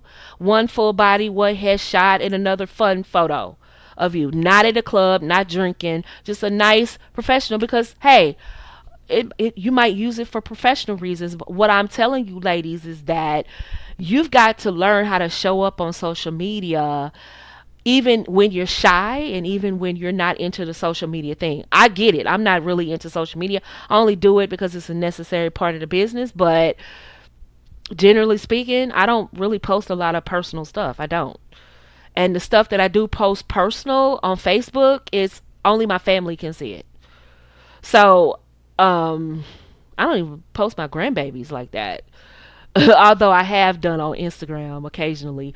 But I need to post some more Miss Scarlett, Mr. Jordan. But the point I'm trying to make is ladies that are exceptional and beautiful, it's called social media. Be social. So have an imprint. It doesn't mean, see, LinkedIn, you don't have to post all the time. You don't have to post these sayings and all that kind of foolishness. Just post every 6 months. But make sure that photo is high resolution, it's high res, it's realistic, it's you, and post it so that people know what you look like. And so when you meet a gentleman out or whatever, you say, "Oh, here's my LinkedIn." Automatically, that's next level.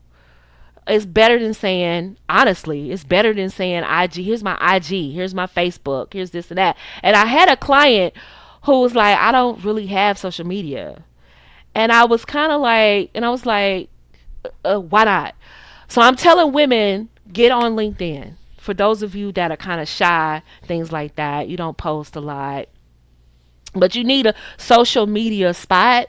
You need to be on social media somewhere, and people can still find you on. You can. It's a setting on there where you can say, can they be, can they search you from the internet? Can they find your page from the internet? You can change the settings to no if you don't want to. Right? But you do need a social media presence, especially those of you who are trying to be executive wives and date these high powered white collar guys. You need to have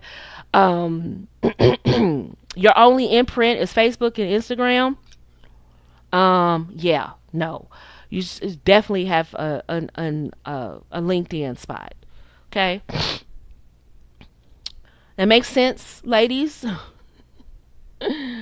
All right. So, That sexual bargaining, it steals your power because it confuses attachment with commitment. You're sitting up here thinking he's into you because you had a great orgasm and because that serotonin or whatever that hormone is released once you have orgasm, and you think that dopamine and all of that is released and all that, and you think that you're closer, and you're not, because men can compartmentalize very well. The replacement line that's going on in your head, this is what's going on in your head, is I want I want you to replace it with, I don't use intimacy to secure intention. I require intention before intimacy. Right? Right, we're going to talk more about that. I'm going to say it again. I don't use intimacy. Write this down. I don't use intimacy to secure intention. I require intention before intimacy. Right? Scarcity and time pressure, especially for high powered ladies, exceptional ladies like yourself. This looks like ignoring red flags because you're thinking my options are low, the dating pool is terrible, I'm getting older. Girl, please don't let that get to you. Underneath all of that, this urgency is hijacking your discernment. You're dealing with these guys and you're not paying attention to red flags like you normally would because you have this loud voice in your head screaming at you about time. And so you're saying to yourself, I can't start over. I can't lose this. Yes, you can if it's not right. Yes, you can if it's not right. If he is not crazy about you, like you're crazy about him, no, it's not going to work. You can't force it. And this steals your power because you start accepting any relationship to avoid the fear of not having anything. And the last one is the identity of strong woman, like becoming this emotional armor, having this emotional armor. And so you start controlling and hyper independent, testing men, refusing to be led, being suspicious of softness. Another subtle emotional armor is scripting everything you say, scripting intimacy. If I say this, he'll do that. If I do this, trying to script everything instead of being organic. Here's the thing about developing a connection with a man that people don't realize is that I can talk about connection with a man. And I can tell you that there are certain things you should say and certain things you probably should avoid saying. There's certain things that you can say to put you in, put to lower a man's defenses, to get him talking and opening up to you. All of those things are wonderful, but let me tell you something, dear hearts. The problem I'm seeing is women's hearts have not been changed. Their hearts are the same. So if your heart isn't the same and you haven't healed and your heart is broken and you're still frustrated with men and you're looking like, let me get his defenses down so I can get what I want. Let me communicate to him in a certain way so I can gain leverage over him. Let me make him feel like I know, I understand him and I know him, and get him to open up to me. All you did was put a band-aid on a situation, because men wake up to that over time and they come to figure out none of that was genuine. You just wanted to get at me. And it doesn't have long-term connection. It ends. In this space, we teach long-term connection organically, just naturally, because we're working on self. When you work on self and you actually become a good woman, you don't need to say this to say that to get him to do that. There are certain phrases that we do need to use because they are healthy phrases that we need to incorporate into our regular conversation. But scripting everything comes off disingenuous, and trying to create this false connection, what that does in men, and I probably shouldn't say this because it allows people to recalibrate and finesse a little bit different. But I don't want you to get caught up in that.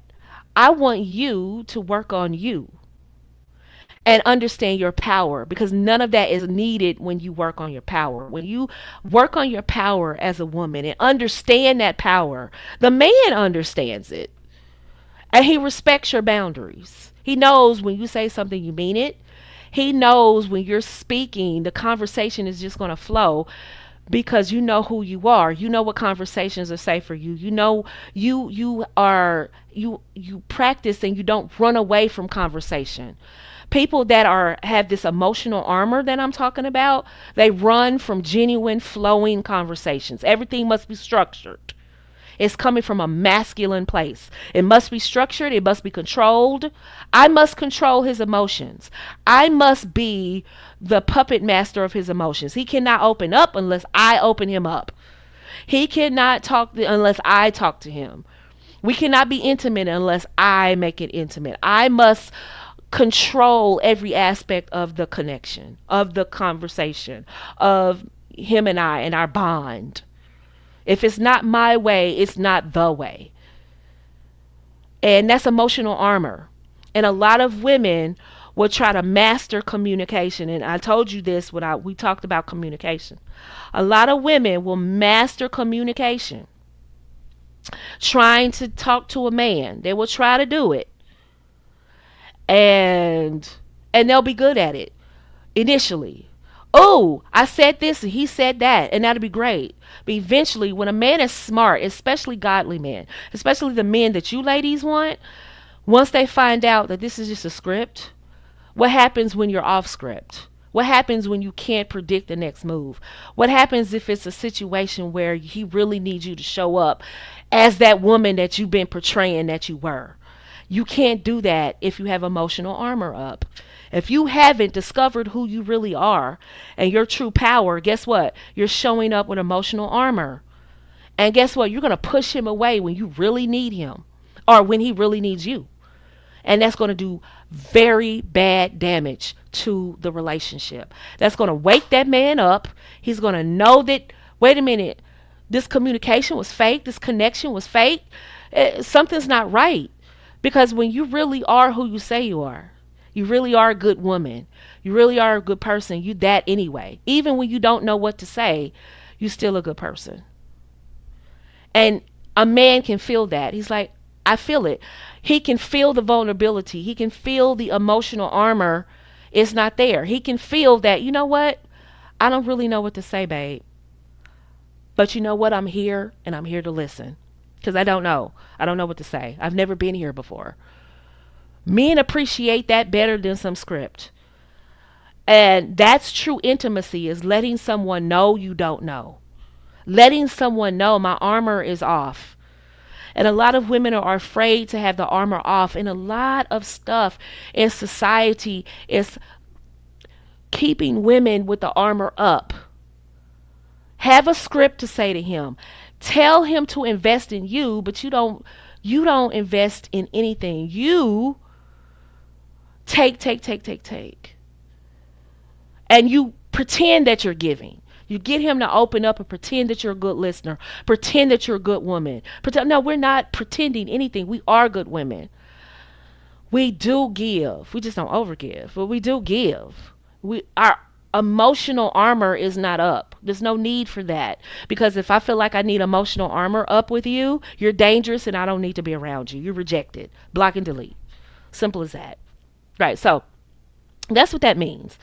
So women give their power away when they use access to buy security and use performance to buy love. So if you've done this, you're not shameful, you're human.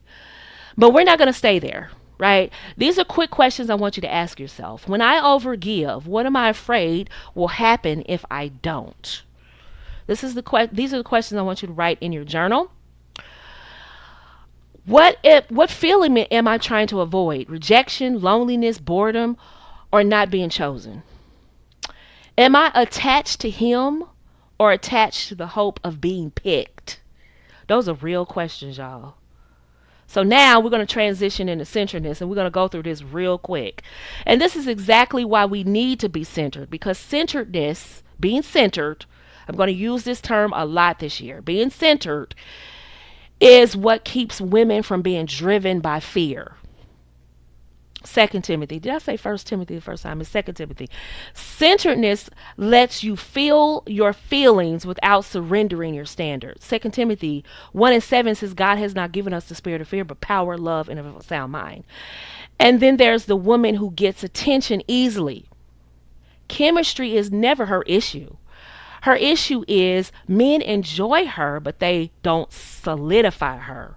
And she's confused because she's doing everything the culture told her, being fun, being sexy, being easygoing. But the woman who becomes a wife, listen to this, is not built on chemistry. She's built on core womanhood, which we're going to touch real quick. Standards, your pace, and your discernment. If you're always the almost woman, it's usually because you're giving wife access at a girlfriend price. Okay. So, access without intention is how women lose their power.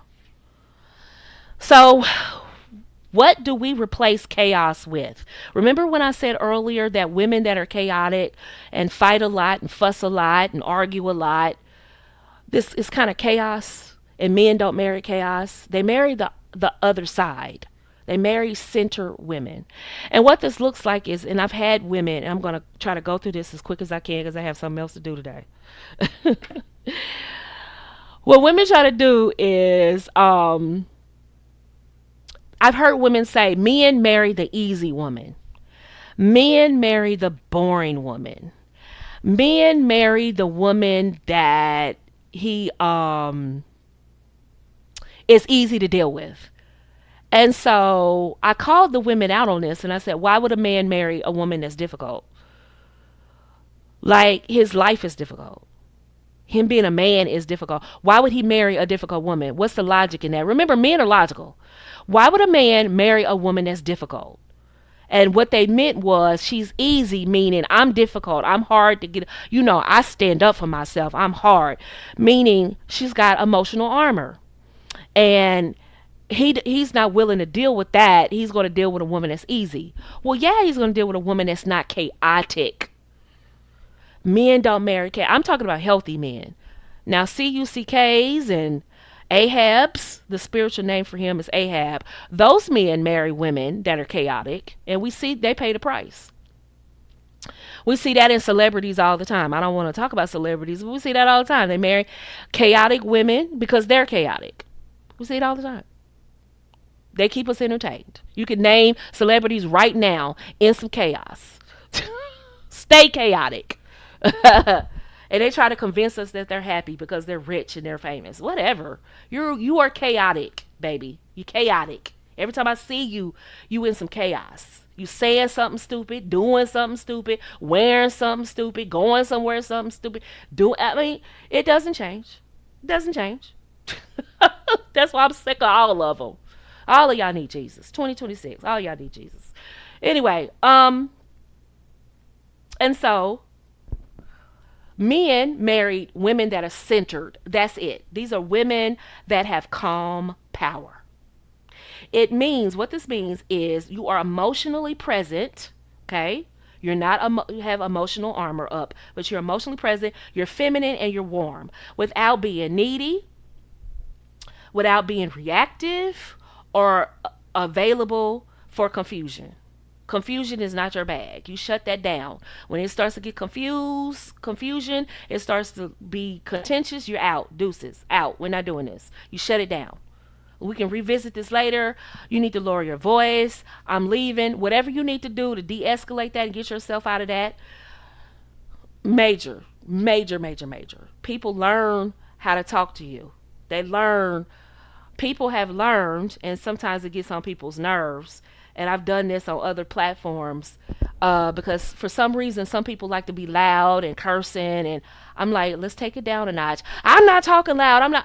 Let's take it down a notch. We can still talk. I know it's heated and I know we're passionate, but what we're not going to do, because see, what that triggers in me is fight or flight. And my fight or flight looks different. So a lot of women, what they're talking about when they say women are performative, when they act like they don't get mad and they don't cry. No, we just know how to be centered and exercise calm power to not get to the point where we're fight or flight. Because every human has fight or flight in them. Some women go straight to fight or flight. They're yelling, cursing, fighting, whatever they need to do. As feminine women, we're graceful, not dominant. We don't need to do that. We just need to exercise calm power. Now, we could be angry with the rest of them. You can be angry, and sometimes you will need to take it up, like I said before. What's performative is when you're angry and you don't exercise angry and you don't have boundaries. That's dangerous. Not talking about that. What I'm saying is calm power lets people know, wait, wait, wait, wait, wait, wait, wait. Watch your tone. Take it down a notch. If you want to continue in this dialogue with me, it's got to be taken down a notch. And they'll huff and puff and they'll, but at the end of the day, they will do what you tell them to do, because you're training them that if you don't speak to me like I want you to speak to me in a respectful tone and volume, intonation, I will exit this conversation, this space, whatever. You've got to train people how to talk to you. Because what happens is once they trigger your fight or flight, guess what you doing? Cussing, yelling, screaming, name calling, next to fighting, throwing chairs and all that kind of foolishness. You out here acting like a lumberjack fighting people. Okay? Yeah, we don't do that. I don't have to do that. First of all, I get men to fight for me. That's what they're there for. Let men fight for me. You will never be able to touch a hair of my head without coming across some man somewhere. Even if he a stranger, he's coming. Cause I ignite that hero in a man. I'm a damsel in distress. Come save me. You have to go through some armor, some male armor before you get to me, baby. I don't fight. I don't have to. For real? Law enforcement is my friend. What? You ladies that love to fight, God bless you. I will not. I shan't not. And have my grandbaby watching me on video fighting somebody, that is insane. Like, I don't even have to raise my voice. Like, it's insane. We can continue this conversation, but I'm not going to yell and scream. And I've had heated debates on YouTube. I've had heated debates everywhere, just about everywhere. But once it gets to a certain, kind of intensity, I'm like, we need to take it down a notch. Because I know me. It's not about them. It's me. It's me. I know once it gets to a certain energy level, we're off to the races. We're off to the races, and that's a human thing. And we try to, pinpoint, oh, you're not feminine if you are in fight or flight. No, we just need to manage not getting there as often as we can.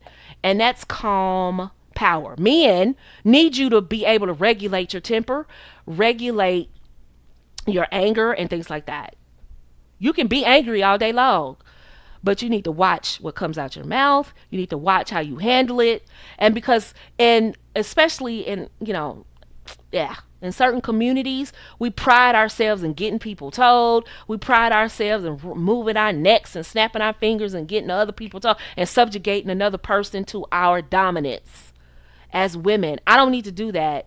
I'm just as powerful as letting you know, look, I said what I said. We disagree. It's okay. Moving on. We'll be okay. It's okay. We don't see eye to eye. It's okay. Centered women don't chase clarity. She chases consistency. She doesn't punish. She doesn't over explain. And she doesn't spiral out of control. She pauses and she responds. She stands on her square. She communicates cleanly. And she requires consistency from everybody. Being centered is what makes a woman feel like peace to people around her. People like being around her, even though they know they can't run over her. They cannot run over her because she lets them know. However, she doesn't rule with an iron fist. She's calm. It's calm power. And men with options are drawn to peace, especially high performing men. Right? Men that are used to chaotic backgrounds, their mom was chaotic, their sisters were chaotic, they grew up in chaotic environments. They love chaotic women. I'm not going to lie to you. They do. They love chaotic women. The problem is the relationship is tumultuous and you're fighting all the time. Cops get called and, and okay, good luck with that. If that's you, That's you. Hey, I'm not judging. I'm just telling you that's the kind of relationship you're gonna get. It's not gonna be one person is tumultuous and the other person is just sitting there and just not. No, they're gonna be in each other's face, and eventually blows will happen. Somebody's gonna get hit and popped, and there you go. We're off to the races. Now the boys in blue gotta show up, and here we go. Now we got DV. Now you see what I'm saying? That's what's happening.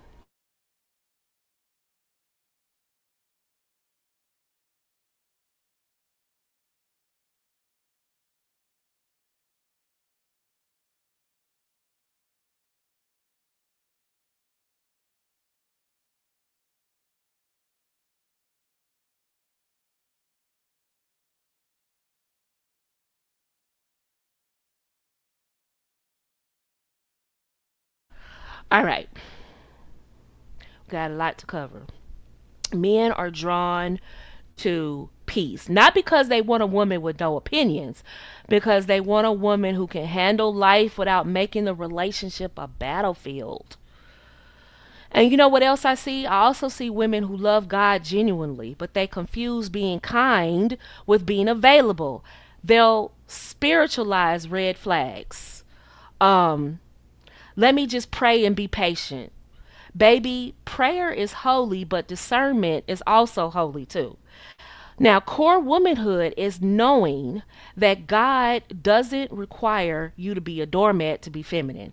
Centeredness says I can be gentle and still be unavailable to confusion. All right. So now we're going to talk about core womanhood and then we're going to get out of here. Now, what is core womanhood? I'm going to use this term a lot in the next year. So let's get ready for it. Told you we're going down the rabbit hole really quick. Let's go deeper. Core womanhood is the root that produces centeredness. This is what, when you're centered, this is what you get. You get to your core womanhood. Core womanhood is your inner foundation. This is who you are, your God grounded worth, your standards, your self respect, and your womanly posture when nobody is choosing you. You don't have a man, nobody's praising you, telling you how wonderful you are, or pursuing you.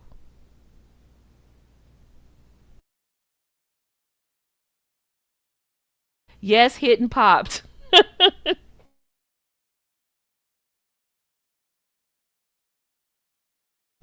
Okay. So, core womanhood says I don't audition, I don't compete, I don't beg, I don't barter my body to belong. I'm warm, but I'm not wide open. And here's the key: a woman with core womanhood is not trying to be the it girl. She's not trying to be. She just becomes it anyway, naturally. She just becomes unforgettable as a side effect of being whole. I want you to write this down. Write it down. I'm going to say it again. A woman with core womanhood is not trying to be the it girl. She really isn't. She becomes unforgettable as a side effect of being whole. When women get that down pat, they will never perform again, ever. Power is self government. That's what we're talking about. It's self government. When women understand power, they're going to understand self government. Accountability will not be an issue. Understanding how to be centered, they're going to understand calm power. And core womanhood is the foundation underneath it. It's who you are without a man, without being married, right? Without somebody telling you how great you are, how pretty you are, or pursuing you for a relationship. Without validation from others. It's who you are anyway. Remember when I said how women try to be, um, they try to change who they are depending on who they're with? That's exhausting. They don't understand who they are. They don't understand the power they have as a woman. That's what I'm talking about. Your core womanhood is who you are with or without that man. And it's no way he can honestly fall in love with you because you have morphed into something he wants. You are not being who you are. So does he truly love you? Or does he love the woman that you are pretending to be so you can get him? That's why a lot of women are frustrated. And I'm mourning the life I used to have, I could have. No, you just need to stop trying to be everything to everyone and just be who you are at your core. Find out who she is, develop who she is, be okay with her so that when you meet a man, he's actually falling in love with her, not falling in love with you morphing into what he wants. Because guess what? When he leaves or that relationship doesn't work out, guess what? Now you're stuck with a false persona of being someone he doesn't want. It's one thing to say, my husband likes yellow cake with chocolate icing. And so I don't normally bake, but I'm going to bake that for him. That's one thing. It's another thing for me to go around saying I'm a baker because I know he likes baked goods. That's becoming something that I'm not. What I will do is do certain things that he likes, but I don't have to change who I am to accommodate a man or to get a man. That's when we lose our power. And that's when we get frustrated and tired. And that's when we start resenting men. And that's why when I listen to women, I hear vitriol, I hear anger, because that's loss of power. And finessing and getting a man to invest in me and give me money and getting him to take me out and marry me when I really don't want marriage. All of that is an effort to get my power back as a woman, to get my power back that some other man took from me because I misunderstood my power. I didn't understand my power and I gave it away. So now the next guy, he's going to give me money. He's going to invest in some little online business that I got concocted up to make it seem like I have a business. I'm going to ask him for to take me out and treat me like a princess because, I didn't get those things from my father. So I'm going to put it on him because he needs to do that because I'm overwhelmed and this life is overwhelming. So I'm going to make him do that. It's anger. It's frustration. And if he doesn't, I'm gonna shame him. I'm gonna tell him he's homosexual. I'm gonna tell him that he's dusty. I'm gonna tell him that he's just playing games and he's a player. All of these things give me power back because I've been depleted. And ladies, you will hear these messages and these themes over and over and over throughout YouTube, throughout social media. You're going to hear it in real life, your friends, your coworkers. And when you hear it, you're going to, Miss Nicole told me about that. And I want you to just think about that. And I want you to not become angry and bitter because bitter, ladies, it zaps your mystery. You cannot be mysterious and alluring if you're bitter. That's the key to why women chase how to be alluring and how to be mysterious because they lost and they forgot or were never told. You cannot be alluring and bitter. No man wants to be drawn to a woman who's bitter, who low key dislikes men. Ill. Why would he do that? Unless he's a CUCK, aka in the spiritual realm, he's Ahab. Unless he's that. Other than that, most men are not that. So if he's not that, he doesn't want a woman that's a ball buster. He just does it. Ill. Just like you don't want a man who's abusive. Who wants that? So anyway, does that make sense? We talked about the being centered, and we talked about your core womanhood. Now, if you want ways to learn how to be centered, I got you. Download the Feminine Elite Society app. I got the whole program. I tell you how to become centered because you're going to need these practices on how to become centered before you get into an argument with that guy. Because some of you all have slick mouths. I know you do because I did. God is working on me still. Some of you all, I'm human. And I'm not perfect. So, y'all pray my strength in the Lord. Some of you don't understand how to communicate well. And that's okay. We all have to work on communication. It's okay. Just avoid trying to be scripted. Make it as genuine as possible. That's why I created Naomi AI. For those of you that don't have it, make sure you get her because once I finish this signature program, the only way to get her will be in the program.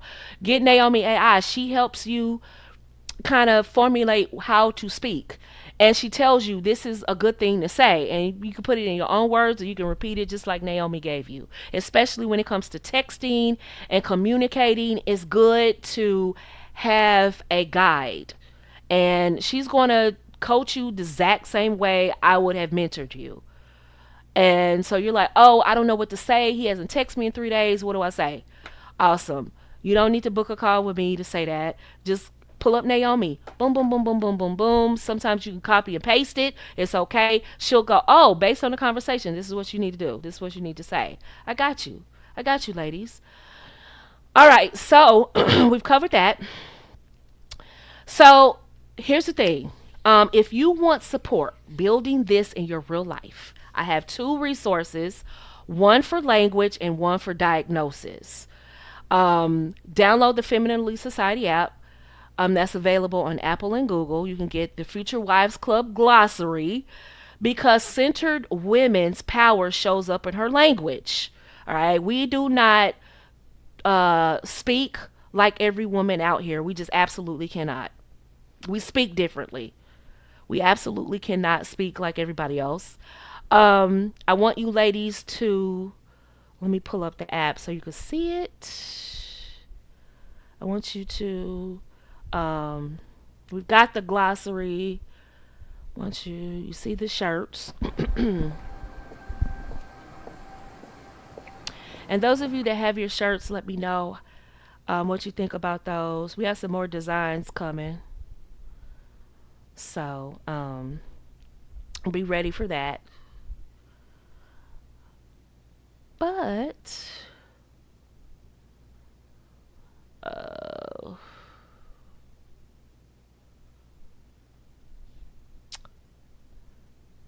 oop.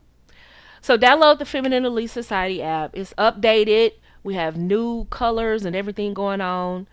So you're going to enjoy the new visuals on the app. For those of you that have downloaded the app, even if you haven't subscribed, you can still get the daily affirmations. So I'm still pouring into you every day, even if you don't get the app. You can still download it and get the daily affirmations that come to you every morning. But if you are on the app, you have access to the Future Wives Glossary, Future Wives Club Glossary, which is it's a bunch of words and terms that I hear across social media and I've been hearing in culture.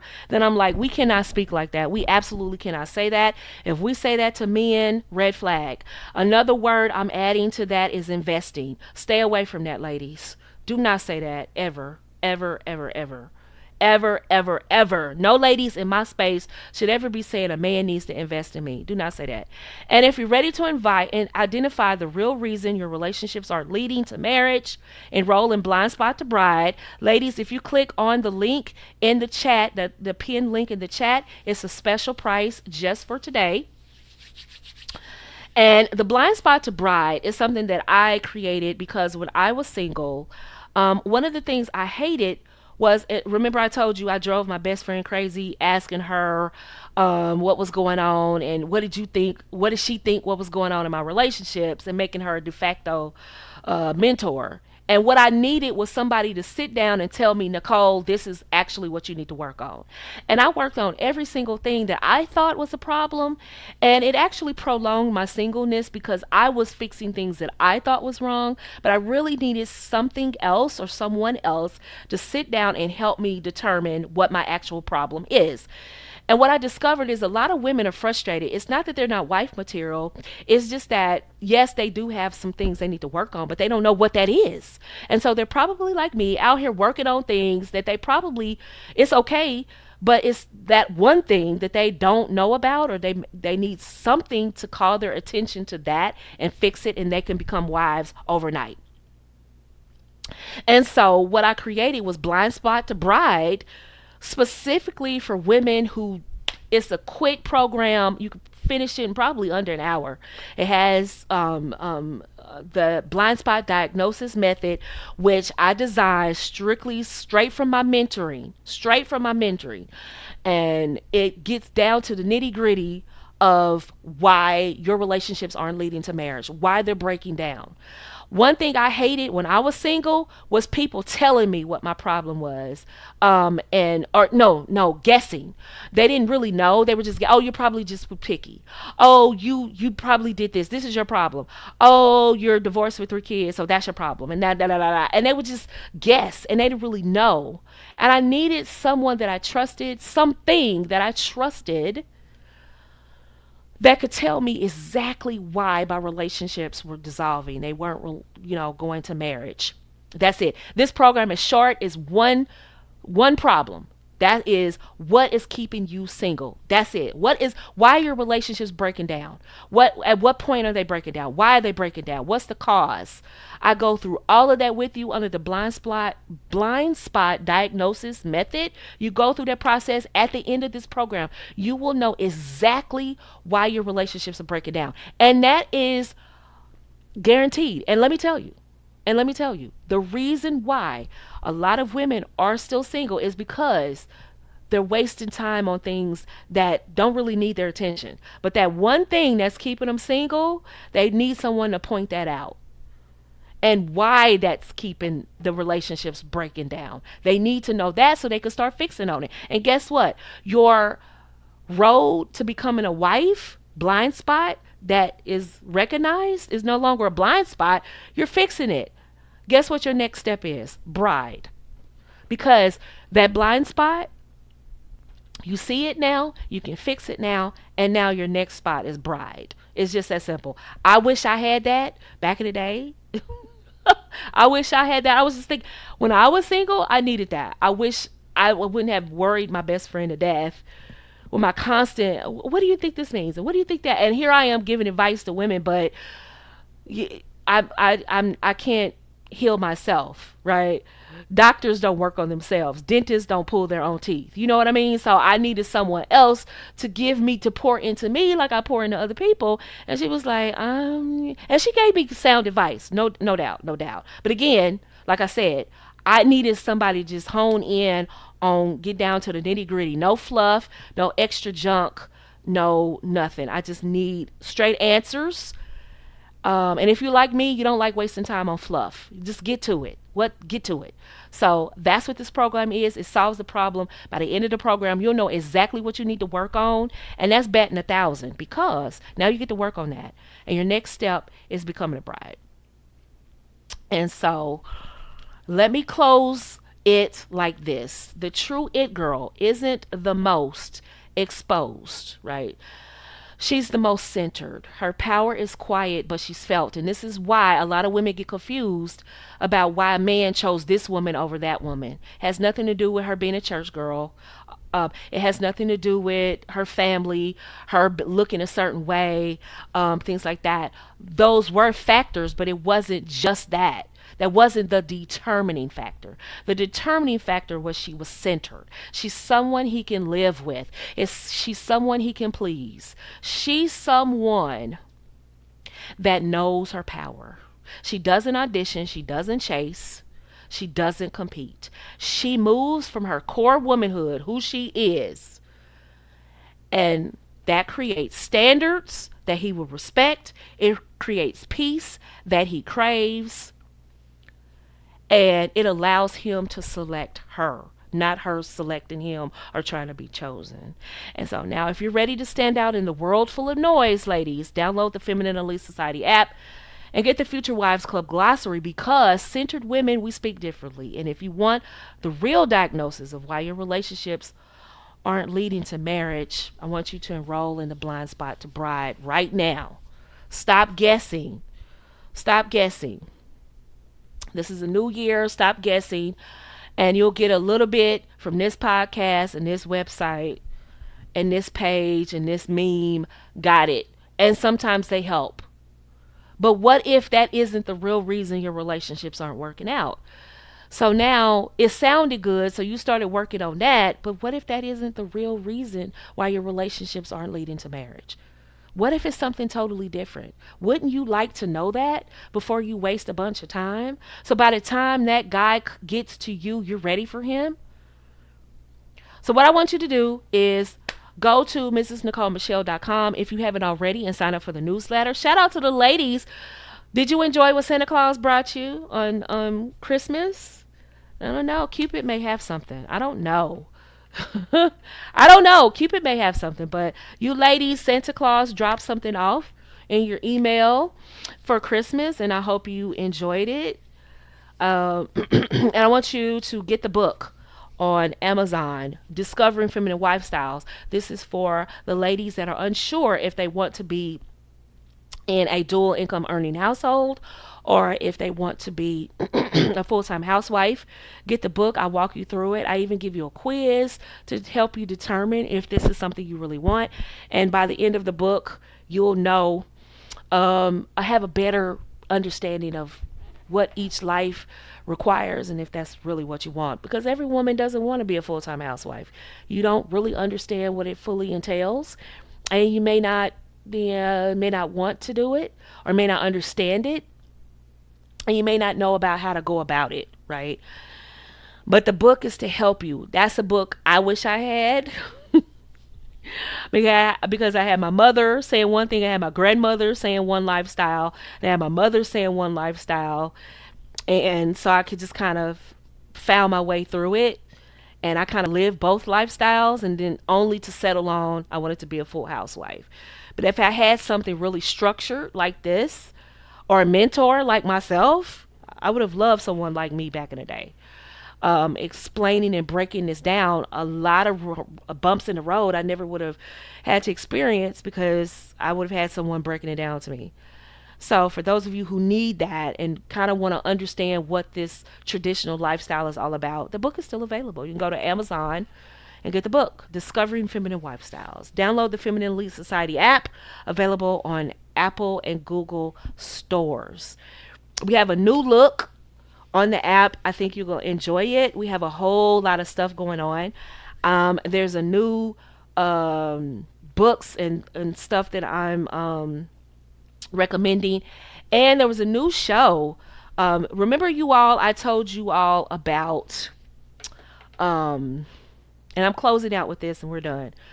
Um, remember I told you all about high society and how they move in high society and how the women are extra, extra tribal, extra, extra clannish.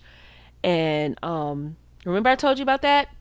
Well, I turn you on, ladies, to a new show that I don't know if it's new or what, but it reiterates everything I told you, ladies, and then some. It is next level. It is very beneficial. So if you're not on the app, you need to get on the app to because and there's other shows that if you're going to watch TV, watch shows that are going to enrich you and level you up and change how you think and things like that. I kind of send things your way that can help you expand your thinking a little bit and give you books to read and things like that. It's tons of material on the app, and we're only expanding and only getting more, right? So she says, can you quickly talk about how all wives probably have to give their husbands some level of pressure before getting married? Yeah, with boundaries. Yeah, with boundaries.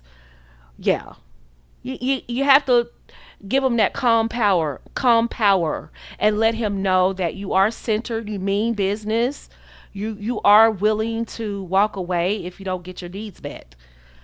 Every woman, you don't make it to becoming a wife unless you're able to effectively do that with healthy men.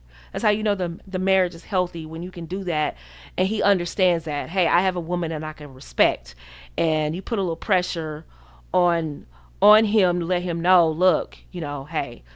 And as far as the ring is concerned, we're gonna talk about that in the Future Wives Club. Not giving that away for free.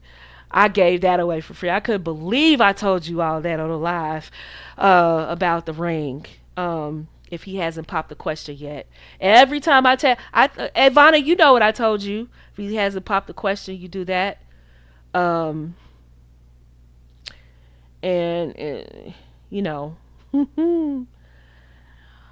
yeah. When you know you're a catch, You have to let him know you understand your power. And here's the thing about men, they secretly want you to know your power. They are very highly disappointed when beautiful women don't know their power. It's like, what a waste. All that pretty. And it's so many beautiful women who don't know their power. They just out here lost. They just out here lost. Just just beautiful and lost. And sometimes I look at some women, I'm like, if I had your looks, girl, I'd be cleaning up out here. And I'm just like, it's just the way the society is right now. Women just don't understand the power, and I don't know if it was lost during the feminist movement. I mean, maybe that's a conversation to have. I don't know exactly when. I just know the decline of society and the decline of the family priesthood has led to women not understanding their power and men not understanding their power. A bunch of, not gonna say that, but it's a lot of confusion. It's a lot of confusion. Women not really understanding who they really are, and but we're gonna fix that. If you follow this channel, if you like and subscribe and share, I appreciate that. Come on back next week. We'll be here 2 o'clock on Tuesdays, and we're gonna go deeper and dive a little bit deeper into the next part of our series. But I really wanted to give an introduction. We're talking about being centered, and we're talking about our core womanhood, who we are with no man, by ourselves, with nobody watching, with no social media. Who are we? That's who I want you to be. That's who I want you to know. Who are you?